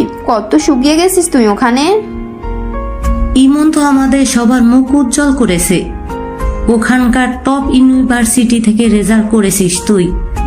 আমাদের পাড়া পড়শি সবাই তোর গল্প করে। তুই আসবি জানলে তো কত কিছু রান্না করে রাখতাম। আমি জানতাম আমার ছেলে ভালো কিছুই করবে। তুই আমাদের অনেক গর্বিত করেছিস বাবা। তুই ঘরে আয়, হাত মুখ ধুয়ে ফ্রেশ হয়ে নে। তোর এই সারপ্রাইজটা আমাদের জীবনের সেরা উপহার। সবার দোয়া ছিল বলে আমি পেরেছি বাবা। তোমাদের কথা খুব মনে পড়তো, কিন্তু সবকিছু ছেড়ে এখন একটা কথা বলো, নীলাপ কোথায়? ওকে তো দেখছি না। নীলা তো এখন আর আগের মতো নেই রে মন। ও নিজের জীবনে অনেক এগিয়ে গেছে। যে ভার্সিটিতে ও পড়াশোনা করতো সেখানেই এখন প্রফেসর হিসেবে জয়েন করেছে। ও সারাদিন অনেক ব্যস্ত থাকে, সন্ধ্যার দিকে বাসায় ফিরে। আচ্ছা শোনো, আমি যে দেশে এসেছি এটা তোমরা এখন কেউ নীলা আপুকে বলবে না। আমি ওকে নিজের মতো করে একটা সারপ্রাইজ দিতে চাই। তোমরা সবাই স্বাভাবিক থাকো যেন ও কিছুই বুঝতে না পারে। সবাই রাজি হয়ে গেল। সন্ধ্যার দিকে নীলা অফিস থেকে ক্লান্ত হয়ে বাসায় ফিরল। সে রোজকার মতো সবার সাথে কুশল বিনিময় করলো। নীলার মা বাবা এবং ইমনের মা বাবা অনেক কষ্টে হাসি চেপে রাখলেন। নীলা ভাবতেও পারেনি তার ঘরের ভেতরে কেউ একজন ওত পেতে বসে আছে। নীলা ধীর পায়ে নিজের রুমে ঢুকলো। উফ, আজ অনেক বেশি কাজ ছিল, শরীরটা আর চলছে না, একটু ফ্রেশ হয়ে বিশ্রাম নিতে হবে। নীলা তার কাঁধের সাইড ব্যাগটা বিছানার উপরে রাখলো এবং আলমারি থেকে জামা কাপড় বের করতে গেল। ঠিক সেই মুহূর্তে হুট করে তার ঘরের দরজাটা বন্ধ হওয়ার শব্দ হলো। নীলা চমকে উঠে পেছনে তাকালো, দেখলো দরজায় পিঠ ঠেকিয়ে লম্বা মতন একটা ছেলে দাঁড়িয়ে আছে। ইমনের চেহারায় অনেক বদলে গেছে। সে এখন অনেক বেশি হ্যান্ডসাম আর পরিণত। নীলা প্রথমে চিনতে পারেনি, কিন্তু ইমনের চোখের দিকে তাকাতেই তার পুরো শরীর জমে পাথর হয়ে গেছে। কি হলো, এভাবে তাকিয়ে আছো কেন? চিনতে পারছো না তোমার সেই ছোট্ট ইমনকে? নাকি চিনো না চেনার ভান করছো? নীলা একদম থমকে গেছে। তার হাতের কাপড়গুলো নিচে পড়ে গেল। 5 বছর যাকে সে দেখার স্বপ্ন প্রতিদিন দেখেছে, সেই মানুষটা আজ সত্যি সত্যি তার সামনে। নীলার চোখের কোণে মুহূর্তে পানি জমে আসলো। তার খুব ইচ্ছে করছিল দৌড়ে গিয়ে ইমনকে জড়িয়ে ধরতে, কিন্তু পরক্ষণেই তার মনে পড়ল সেই অপমানের দিনগুলোর কথা। নীলা নিজেকে খুব দ্রুত শক্ত করে ফেলল এবং ইমনের দিকে রাগী চোখে তাকালো। তুই এখানে কি করছিস? কার অনুমতি নিয়ে আমার রুমে ঢুকেছিস তুই? আর একবার দরজা বন্ধ করার সাহস তোকে কে দিল? আর এভাবে দরজা বন্ধ করার সাহস থেকে কে দিল? তুই তো বিদেশে ছিলি, সেখানে গিয়ে বড় মানুষ হয়েছিস, তো এখানে আবার ফিরে এসেছিস কেন? আমি তো নিজের ঘরেই ফিরে এসেছি আপু, তোমার সাথে দেখা করতে এসেছি। আমি ভেবেছিলাম তুমি আমাকে দেখে খুশি হবে, কিন্তু তুমি তো দেখছি উল্টো রেগে আছো। কেন? আমার ফিরে আসাটা কি তোমার ওই নতুন বন্ধুর সাথে সময় কাটানোর পথে বাধা হয়ে দাঁড়ালো? মুখ সামলে কথা বলবি ইমন। তোর এই মাস্তানি অন্য কোথাও দেখাস। তুই কে আমার রুমে ঢুকে কথা বলার? 5 বছর পর এসে তুই আবার আমার উপর খবরদারি করতে চাস? বের হ এখান থেকে, এক্ষুনি বের হ। আমি যাব না, আমি অনেক দূর থেকে তোমার জন্য এসেছি। তুমি কি আসলেও বদলে গেছো আপু? ওই সানি প্রফেসরের সাথে হাসাহাসি করে কফি খাওয়ার সময় তো বেশ খুশি ছিলে, এখন আমাকে দেখে তোমার এত রাগ কেন? নীলা অবাক হয়ে গেল যে ইমন সানির কথা জানলো কিভাবে। সে বুঝতে পারলো ইমন হয়তো ভার্সিটিতে গিয়েছিল। নীলার মনে একদিকে জমানো ভালোবাসা আর অন্যদিকে পাহাড় সমান অভিমান।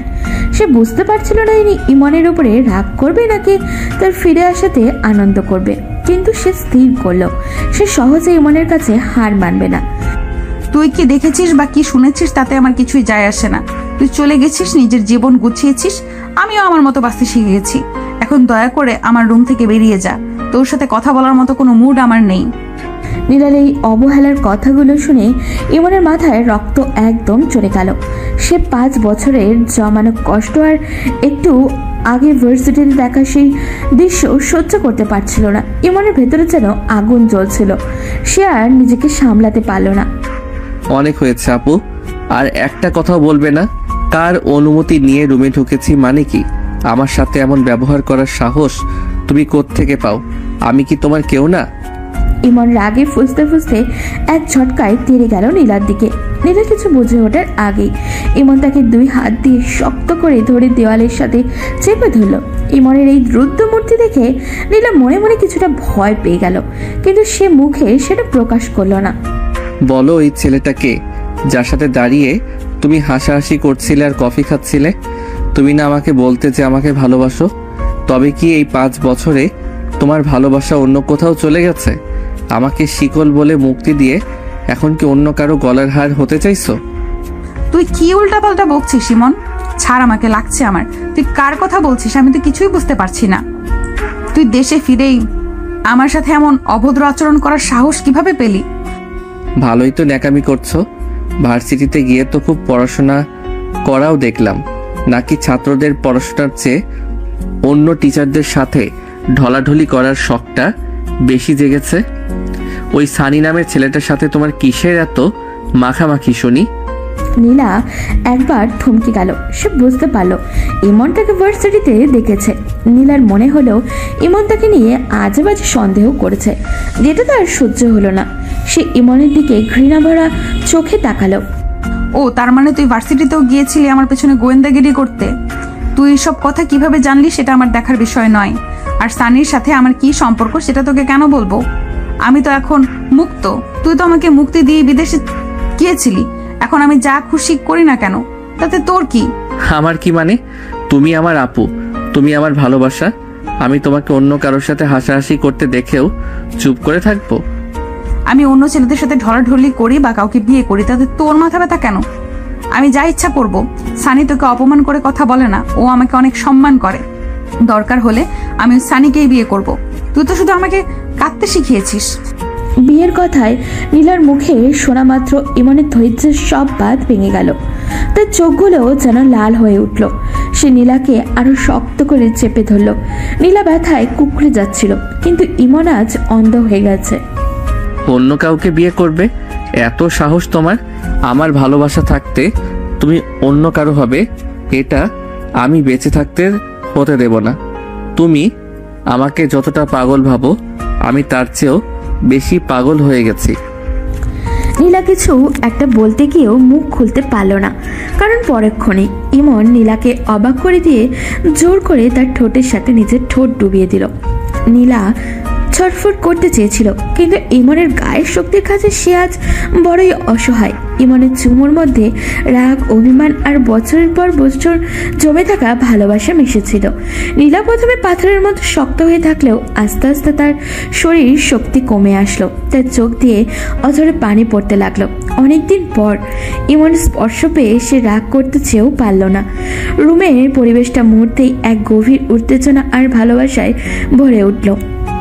আর কখনো ওই বিয়ের কথা মুখে আনবে না। তুমি শুধু আমার এটা মাথায় রেখো। আজ থেকে আর কোনো মুক্তি নেই তোমার। তোমাকে আমি আমার পায়ের শিকল করেই সারা জীবন আগলে রাখবো। ইমনের এই কাণ্ড দেখে নীলা রাগে আর অপমানে কাঁদছিল। সে ইমনের গালে একটা চড় মারার জন্য হাত তুলেছিল এবং মুখ খুলে খুব কড়া কিছু বলতে যাচ্ছিল, কিন্তু ইমন আজ অন্য মানুষ। সে নীলার কোনো কথার তোয়াক্কা করলো না, এমনকি নীলার রাগের চেহারাকেও পাত্তা দিল না ও। অনেক কথা বলেছ আপু, এবার আমার কাজ দেখো। তুমি শুধু শুধু আমাকে রাগিয়ে দিচ্ছ, এখন এর ফল তোমাকে ভোগ করতে হবে। চলো আমার সাথে। ইমন এক ঝটকায় নীলার হাতটা শক্ত করে চেপে ধরল।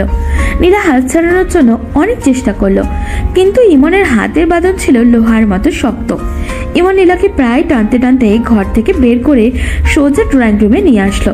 সেখানে ইমনের বাবা, মা আর নীলার বাবা মাও বসে চা খাচ্ছিলেন আর গল্প করছিলেন। হঠাৎই ইমন আর নীলার এই অবস্থা দেখে সবাই সোফা ছেড়ে দাঁড়িয়ে পড়ল। ওরে ইমন, এটা কি করছিস? নীলার হাত ওভাবে টেনে ধরছিস কেন? মেয়েটা তো ব্যথা পাচ্ছে। কি হয়েছে তোদের? ইমন, তুই কি পাগল হয়ে গেলি? এইমাত্র দেশে ফিরলি আর এসে নীলার সাথে এমন ব্যবহার করছিস কেন? হাত ছাড়োর। ইমন কারোর কথা শুনল না। সে নীলার হাত আরো শক্ত করে ধরে সরাসরি নীলার বাবার সামনে গিয়ে দাঁড়ালো। ইমনের চোখের মুখে এক অদ্ভুত জেদ আর আত্মবিশ্বাস খেলা করছিল। নীলা তখন রাগে আর লজ্জায় মাথা নিচু করে দাঁড়িয়ে আছে। খালুজান, আমি আপনাকে একটা সরাসরি প্রশ্ন করতে চাই। আপনি কি আমাকে পছন্দ করেন? মানে আপনি কি আমাকে ভালোবাসেন? এটা কেমন প্রশ্ন ইমন? তুই তো আমার নিজের ছেলের মতো। তোকে আমি কত ভালোবাসি সেটা কি তুই জানিস না? কিন্তু হঠাৎ এমন প্রশ্ন করছিস কেন? আর নীলার হাত এইভাবে ধরে রাখার সাথে এটার সম্পর্ক কে? আপনি যদি আমাকে পছন্দ করেন আর বিশ্বাস করেন, তবে আমাকে আপনার জামাই হিসেবে মেনে নিতে পারবেন? আমি নীলাকে বিয়ে করতে চাই, আর সেটা অন্য কোনো দিন নয়। আমি আজকেই, এখনই নীলাকে বিয়ে করতে চাই। ইমনের কথা শুনে ড্রয়িং রুমে যেন বোমা ফাটলো। উপস্থিত সবার মাথায় আকাশ ভেঙে পড়ল। নীলার মা আর ইমনের মা একে অপরের দিকে তাকিয়ে থমকে গেলেন। নীলা নিজেও কল্পনা করেনি যে ইমন সবার সামনে এইভাবে এই কথাটা বলে দিবে। সে ভাবছিল ইমন হয়তো তাকে ভয় দেখাচ্ছে, কিন্তু ইমন যে এতটা সিরিয়াস তা সে বুঝতে পারেনি। ইমন, তুই এসব কি বলছিস বাবা? বিয়ে কি কোনো ছেলে খেলা? তোরা তো ভাই বোনের মতো বড় হয়েছিস, হঠাৎ করে এসব কথা কেন তুলছিস? ইমন, তুই একটু শান্ত হ। মাত্র তো দেশে ফিরলি, আগে একটু জিরিয়ে নে। তোদের বিয়ের কথা তো আমরা পরে ভেবে দেখব। এভাবে হঠাৎ করে সবাইকে চমকে দিবি না, নীলার দিকটাও তো ভাবতে হবে। মা, আমি একদম শান্ত আছি। আমি 5 বছর ধরে শুধু এই দিনটার জন্যই নিজেকে তৈরি করেছি। আমি বিদেশে গিয়ে কষ্ট করেছি, পড়াশোনা করে টপ করেছি, শুধু নিজেকে যোগ্য প্রমাণ করার জন্য। এখন তো আর তোমাদের না করার কোনো কারণ নেই। আমি পড়াশোনা শেষ করেছি, ভালো চাকরি করছি। আমি এখন নিজের পায়ে দাঁড়িয়েছি। তোমাদের তো কোনো আপত্তি থাকার কথা না। কিন্তু ইমন, নীলা কি রাজি? ওর মত না নিয়ে আমরা কিভাবে কিছু বলি? আর হুট করে আজকেই বিয়ে করতে হবে কেন? নীলা রাজি কিনা সেটা আমার দেখার বিষয় না। আমি নীলাকে ভালোবাসি, আর নীলাকেও আমাকেই বিয়ে করতে হবে। আমি জানি ও আমাকে কতটুকু ভালোবাসে। খালুজান, আপনি কি আমাকে আপনার ছেলের মতো ভাবেন না? তবে আমাকে আপনার জামাই হিসেবে মেনে নিতে বাধা কোথায়? আমি চাই না আর একটা দিনও দেরি হোক। আজই আমি নীলাকে আমার নিজের করে নিতে চাই। ইমনের জেদ দেখে সবাই বুঝতে পারল সে আজ কোনো কথাই শুনবে না। নীলা তখনও পাথরের মতো দাঁড়িয়ে আছে। তার মনে একদিকে ইমনের এই বেপরোয়া ভালোবাসা জন্য আনন্দও হচ্ছিল, কিন্তু অন্যদিকে সবার সামনে এমন লজ্জায় পড়ার জন্য রাগও লাগছিল। ইমনের মা যখন দেখলেও ছেলে কোনোভাবেই সরছে না, তখন তিনি একটু নরম হলেন। ঠিক আছে বাবা, তুই যখন এতটা জেদ করছিস আর তোরা যখন একে অপরকে পছন্দ করিস তখন আমাদেরও খুব একটা না নেই, কিন্তু এভাবে পাগলামি করিস না। আমরা বড়রা কথা বলে একটা দিন ঠিক করি। না মা, কোনোদিন ঠিক করার দরকার নেই। আমি বলেছি মানে আজকেই হবে। আমি আর কোনো সময় নষ্ট করতে চাই না। আজই আপনারা কাজই ডাকুন আর আমাদের বিয়ে পড়ান। আমি নীলাকে আমার ঘর থেকে আর কোথাও যেতে দেব না। ড্রয়িং রুমে এক নিস্তব্ধতা নেমে আসলো। সবাই বুঝতে পারলো 5 বছরের দূরত্ব ইমনকে কতটা মরিয়া করে তুলেছিল। ইমনের এই হার না মানা মনোভাব দেখে নীলার বাবা মাও আরো বেশি কিছু বলতে পারলো না। তারা বুঝতে পারলেন ইমনের চেয়েও ভালো ছেলে নীলার জন্য আর কেউই হতে পারে না। ইমনের বিয়ের জেদ দেখে যখন সবাই রাজি হতে চাচ্ছিল ঠিক তখনই নীলা চিৎকার করে উঠল। তার গলার আওয়াজে ড্রয়িং রুমের সবাই একদম চুপ হয়ে গেল। নীলা ইমনের হাত থেকে নিজের হাতটা ঝটকা দিয়ে সরিয়ে নিল এবং সবার সামনে দাঁড়িয়ে পড়ল। না, আমি এই বিয়ে করব না। তোমরা সবাই মিলে কি শুরু করেছো? ইমন চাইলে কি সব হয়ে যাবে? ও 5 বছর পর দেশে ফিরে এসে হঠাৎ করে হুকুম দিবে আর আমাকে বিয়ে করে ফেলবে? আমি কোনো পুতুল না। আমি পরিষ্কার জানিয়ে দিচ্ছি, ইমনের মতো একটা স্বার্থপর ছেলেকে আমি বিয়ে করতে পারবো না। ও আমাকে অপমান করে বিদেশে চলে গিয়েছিল, এখন এসে আবার নাটক শুরু করেছে। আপু, তুমি রাগ করছো কেন? আমি তো বলেছি আমি ভুল করেছি। আর বিয়ের কথা তো এখন না। আমরা তো ছোটবেলা থেকেই একে অপরকে ভালোবাসি। এখন বাধা কোথায়? ওই সানি প্রফেসরের জন্য কি তুমি আমাকে না বলছো? তুই সানির নাম মুখে আনবি না। ও তোর চেয়ে অনেক ভালো। অন্তত ও তোর মতো এমন অসভ্য ব্যবহার করে না। আপু, তোমরা ওকে এখনই থামাও। আমি এই বিয়েতে কোনোভাবেই রাজি না। ও অনেক বড় ভুল করেছে আমাকে একা ফেলে গিয়ে। ওর এই জেদের কাছে আমি আর মাথা নত করবো না। নীলার কথা শুনে ইমনের মা বাবা আর নীলার মা বাবা বেশ চিন্তায় পড়ে গেলেন। তারা ভেবেছিলেন জোর করে বিয়ে দেওয়া কি ঠিক হবে, কিন্তু ইমন আজ অন্যরকম এক জেদ ধরেছে। সে জানে নীলা তাকে এখনো ভালোবাসে, শুধু রাগের মাথায় এসব বলছে। ইমন আবারও নীলার সামনে গিয়ে বুক টান টান করে দাঁড়ালো। খালুজান, আপনারা কোনো চিন্তা করবেন না। নীলা শুধু অভিমানে এসব বলছে। ও আমাকে ছাড়া কাউকে বিয়ে করতে পারবে না, এটা আমি খুব ভালো করেই জানি। আপনারা আজই কাজই ডাকুন। ও যদি এখন না বলে তবে বিয়ের পর আমি ওকে ঠিকই মানিয়ে নেব। আমি আজ ওকে ছাড়া এই ড্রয়িং রুম থেকে নড়ব না। আর যদি আপনারা রাজি না হন তবে আমি এখনই আবার এয়ারপোর্টে চলে যাব, আর কোনো দিন এই দেশে ফিরব না। ওরে ইমন, তুই এসব কি আজে বাজে কথা বলছিস? তুই আজই আসলি আর আজই চলে যাওয়ার ভয় দেখাচ্ছিস। আপা দেখেন, আপনার ছেলে কি বলছে। ও তো সত্যিই পাগল হয়ে গেছে। দেখো ভাই, ইমনের জেদ তো তুমি জানো। ও যখন একবার কিছু বলে বসে সেটা করেই ছাড়ে। আর ওরা তো একে অপরকে পছন্দই করে। আজ না হয় কাল ওদের তো বিয়ে হতোই। আমরা মনে করি এই কাজে ডেকে আজ এই শুভ কাজটা সেরে ফেলা ভালো। নীলার রাগ আমরা সবাই মিলে বুঝিয়ে পরে কমিয়ে দেব। বড়রা নিজেদের মধ্যে ফিস ফিস করে কথা বলে নিলেন। তাদের দেখলেন ইমন যদি আজ বিয়ে না করতে পারে তবে সে সত্যি বড় কোনো অঘটন ঘটিয়ে ফেলবে। অন্যদিকে নীলা তখনও চিৎকার করে না বলছিল, কিন্তু ইমনের জেদ আর বড়দের সম্মতির সামনে তার কথা কেউ কানেই তুলল না। ঘন্টা খানিকের মধ্যেই ইমনের জেদে কাজী সাহেবকে বাড়িতে ডেকে আনা হলো। তোমরা এটা ঠিক করছো না, আমি সই করব না। আম্মু, তুমি কেন বলছো না? তোমরা কি সবাই ইমনের দলে চলে গেলে? আমি বলছি আমি সই করব না। সই তোমাকেই করতে হবে আপু। তুমি যত বেশি না বলবে আমি তত বেশি তোমার কাছে আসব। একবার যখন কবুল বলে দেবে তখন দেখবে সব রাগ জল হয়ে গেছে। তুমি আমার থেকে পালাতে পারবে না। শেষ পর্যন্ত পরিস্থিতির চাপটায় পড়ে নীলা একদম একা হয়ে গেল। সে দেখলো ইমনের বাবা মা, তার নিজের বাবা মা সবাই ইমনের পক্ষ নিয়েছে। নীলা কাঁদতে কাঁদতে আর কাঁপতে কাঁপতে বাধ্য হয়ে কবুল বলল। কাজী সাহেব যখনই সই চালেন ইমন নীলার হাত ধরে জোর করে সই করিয়েও নিল। নীলার চোখে তখন শুধু জল আর ইমনের চোখে জয়ের আনন্দ। আলহামদুলিল্লাহ, অবশেষে তুমি আমার হলে আপু। আজ থেকে তুমি শুধু আমার স্ত্রী। এখন দেখি ওই সানি বা অন্য কেউ তোমাকে আমার কাছ থেকে কিভাবে কেড়ে নেয়। ড্রয়িং রুমের সবাই হাফ ছেড়ে বাঁচলো। বড় দোয়া করে দিলেন ঠিকই, কিন্তু নীলা অপমানে আর রাগে সেখান থেকে দৌড়ে নিজের রুমে চলে গেল। এমন হাসি মুখে সবার সাথে কোলাকুলি করলো। সে জানতো নীলা এখন অনেক রেগে আছে, কিন্তু তার বিশ্বাস ছিল তার চেয়ে তার ভালোবাসা নিয়ে নীলার সব অভিমান ধুয়ে মুছে দিতে পারবে। বাড়ির সবাই মিষ্টির আয়োজন করতে লাগলো, আর শুরু হলো এক নতুন জীবনের গল্প। বাড়ির বড়দের চাপে আর ইমনের জেদের কাছে হেরে গিয়ে নীলার সাথে ইমনের বিয়েটা শেষ পর্যন্ত হয়েই গেল। বাসরঘরটা খুব সুন্দর করে ফুল দিয়ে সাজানো হয়েছে। নীলা বিছানার এক কোণে ঘোমটা টেনে বসে আছে। তার মনে এখন হাজারটা রাগ আর অভিমান জমে আছে। ঠিক তখনই দরজা খোলার শব্দ হলো এবং ইমন ঘরে ঢুকলো। কি ব্যাপার ম্যাডাম, এখনো কি রাগ কমেনি? দেখো, অনেক চেষ্টা তো করলে আমাকে আটকে রাখার জন্য, কিন্তু লাভ তো হলো না।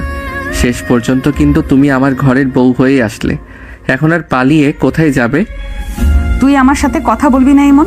তুই যে কাজটা করেছিস সেটা কোনোদিন আমি মাফ করব না। তুই আমাকে সবার সামনে ছোট করেছিস।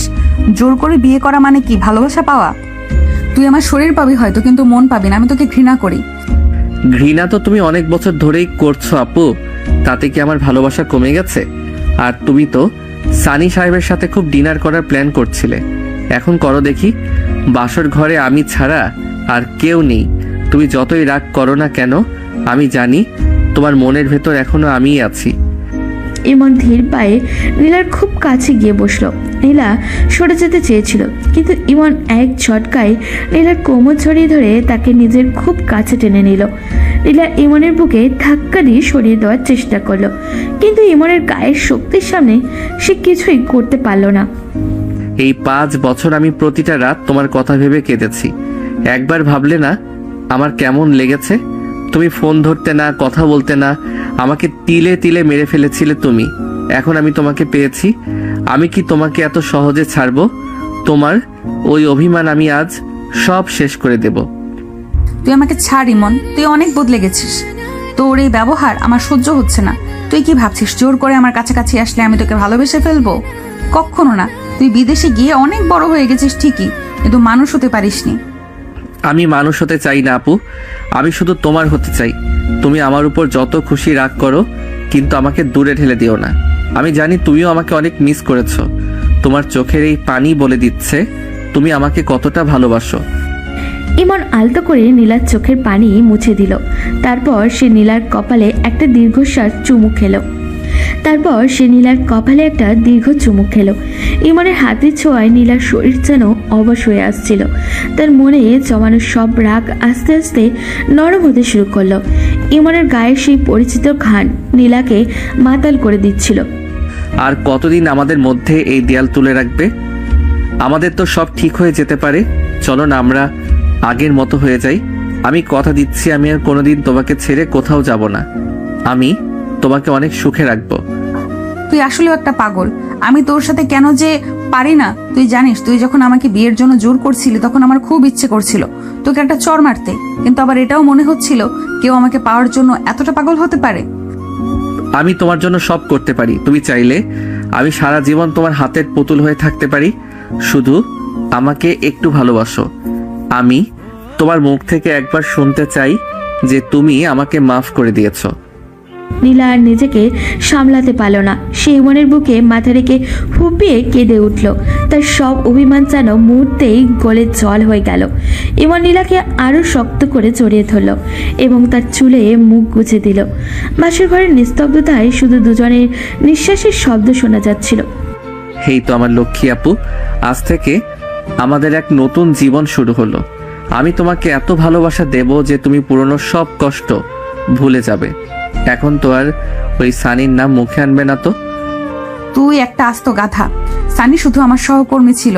তুই ওসব নিয়ে ফালতু সন্দেহ করছিস। আমি তোকে ছাড়া অন্য কাউকে বিয়ে করার কথা ভাবতেও পারি না। শুধু তোর উপর অনেক রাগ ছিল বলে ওসব বলেছি। ইমন মুচকি হাসলো এবং নীলার চিবুক ধরে মুখটা উঠিয়ে ধরল। জীবনের চোখের দুজনের চোখের ভাষা তখন মিলেমিশে এক হয়ে গেছে। ইমন আস্তে আস্তে নীলার আরো ঘনিষ্ঠ হলো এবং নীলার ঠোঁটে নিচের ঠোঁট ছুঁয়ে দিল। নীলাও এবার আর বাধা দিল না, বরং ইমনের ভালোবাসায় নিজেকে সঁপে দিল। সারা রাত দুজনের মান অভিমান আর রোমান্টিকতায় কেটে গেল। অনেক বছর পর দুজনের ভালোবাসার মানুষ আবারও এক হলো। বাসর রাতে সেই মান অভিমানের পর ইমন আর নীলার জীবনের সব কালো মেঘ কেটে গেছে। ভোরের আলো যখন জানলা দিয়ে উকি দিল, নীলা দেখল সে ইমনের বুকে মাথা দিয়ে অঘরে ঘুমিয়ে আছে। কালকে সে জেদি আর রাগী ইমন এখন যেন একদম শান্ত একটা শিশু। নীলা আলতো করে ইমনের চুলে হাত বুলিয়ে দিতে লাগলো। তার মনে হলো এতগুলো বছর পর আজ সে শান্তি খুঁজে পেয়েছে। তুই আসলেও একটা অদ্ভুত ছেলে ইমন। কত কষ্ট দিয়েছিস আমাকে, আবার কত সহজে সব রাগ ভেঙে নিলি। তোকে ছাড়া আমার জীবনটা আসলেও মরুভূমি হয়ে গিয়েছিল। এখন থেকে আর কোনো দিন তোকে চোখের আড়াল হতে দিব না। ইমন ঘুম ভাঙতেই দেখলো নীলা তার দিকে তাকিয়ে আছে। সে নীলার কপালে একটা চুমু খেয়ে তাকে আরো একটু জড়িয়ে ধরল। সারা রাত জাগার ক্লান্তির চেয়েও যেন একে অপরকে ফিরে পাওয়ার আনন্দটা অনেক বেশি ছিল। Good morning বৌমণি। সারা রাত তো অনেক ঝগড়া করলে, এখন বলো সকালের নাস্তায় কি খাওয়াবে? আজ থেকে কিন্তু তোমার উপর আমার পূর্ণ অধিকার। সারা জীবন তোমাকে এভাবেই আমার বুকের মাঝে আগলে রাখবো। সকালের দিকে নতুন দম্পতি যখন ড্রয়িং রুমে আসলো, বাড়ির সবার মুখে তখন খুশির হাসি। ইমনের মা আর নীলার মা আগেই মিষ্টির আয়োজন করে রেখেছিলেন। বাড়ির বড়রা তাদের দুজনকে একসাথে দেখে খুব দোয়া করলেন। নীলা একটু লজ্জায় মাথা নিচু করেছিল, কিন্তু ইমন বেশ বুক ফুলিয়ে সবার সাথেই কথা বলছিল। আমাদের বাড়ির স্ত্রী ফিরে এসেছে। তোদের দুজনকে এভাবে একসাথে দেখলে আমাদের বুকটা ভরে যায়। ইমন, তুই যে জেদ করে কালকেই বিয়েটা করলি, এখন তো দেখছিস সব কত সুন্দর হয়ে গেল। হ্যাঁ, ঠিক বলেছিস। নীলামা, তুই কি এখন ইমনের উপর রেগে আছিস? দেখিস ছেলেটা তোকে অনেক সুখে রাখবে। ও বিদেশে শুধু তোর জন্যই নিজের পায়ে দাঁড়ানোর চেষ্টা করেছে। না বাবা, আমি আর রেগে নেই। ইমনের পাগলামি সামলানোই তো আমার জীবনের বড় কাজ। দোয়া করো তোমরা যেন এভাবেই সারা জীবন একসাথে থাকতে পারি। এরপর কয়েকটা দিন খুব আনন্দে আর খুশির মধ্যে দিয়ে কাটলো। ইমন এখন তার চাকরির জন্য নীলাকে সাথে নিয়ে নতুন করে ঘর গোছানোর পরিকল্পনা করলো। তার ঠিক করলো যে তারা আলাদা কোথাও থাকবে না, বড়দের সাথেই থাকবে। নীলাও তার ভার্সিটির কাজ চালিয়ে যাবে আর ইমন তার মাল্টিন্যাশনাল কোম্পানিতে। একদিন বিকেলে ছাদে বসে দুজনে সূর্যাস্ত দেখছিল। ইমন নীলার কাঁধে হাত দিয়ে টেনে নিল। দূর থেকে ভেসে আসছিল আজানের ধ্বনি। চারিদিকে একটা মায়াবী পরিবেশ তৈরি হয়েছে। জানো আপু, মাঝে মাঝে ভাবি আমি যদি সেদিন তোমাকে ওই কথাগুলো না বলে বিদেশ যেতাম, তবে হয়তো আমাদের এই দিনটা আসতো না। আসলে সব কষ্টের শেষেই একটা বড় সুখ থাকে। তোমার ওই 5 বছরের অপেক্ষা আমাকে আজকে এই সার্থকতা এনে দিয়েছে। এখন থেকে আমাকে আর আপু বলে ডাকবি না একদম। আমি এখন তোর স্ত্রী। আর শোন, ওই সানি সাহেবের সাথে কিন্তু আমি আসলেও ডিনারে যেতাম না। ওটা শুধু তোকে জ্বালানোর জন্য বলেছিলাম। তুই যে হুট করে ওভাবে সবার সামনে বিয়ে করতে চাইবি, সেটা আমি ভাবতেই পারিনি। আমি তো বলেছি আমি তোমার জন্য সব করতে পারি। তোমাকে পাওয়ার জন্য আমি পুরো দুনিয়ার সাথে লড়তে পারি।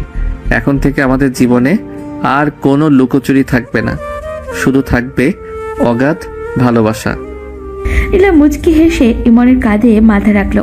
তাদের দুজনের ছোটবেলার খুনসুটি সেই কৈশোরের ভালোবাসা, তারপর বিরহ আর সব শেষে এই মিলন, সব মিলিয়ে যেন একটা সুন্দর রূপকথা। আকাশটা যেন আজ আরো বেশি নীল মনে হচ্ছে। ইমন নীলার হাতটা শক্ত করে ধরলো, যেন এই হাত আর কোনোদিন ছাড়বে না। তাদের ভালোবাসা পূর্ণতা পেল এক পবিত্র বন্ধনের মাধ্যমে। সারা জীবনের জন্য ইমন হয়ে রইল নীলার আশ্রয়, আর নীলা হয়ে রইল ইমনের বেঁচে থাকার একমাত্র প্রেরণা।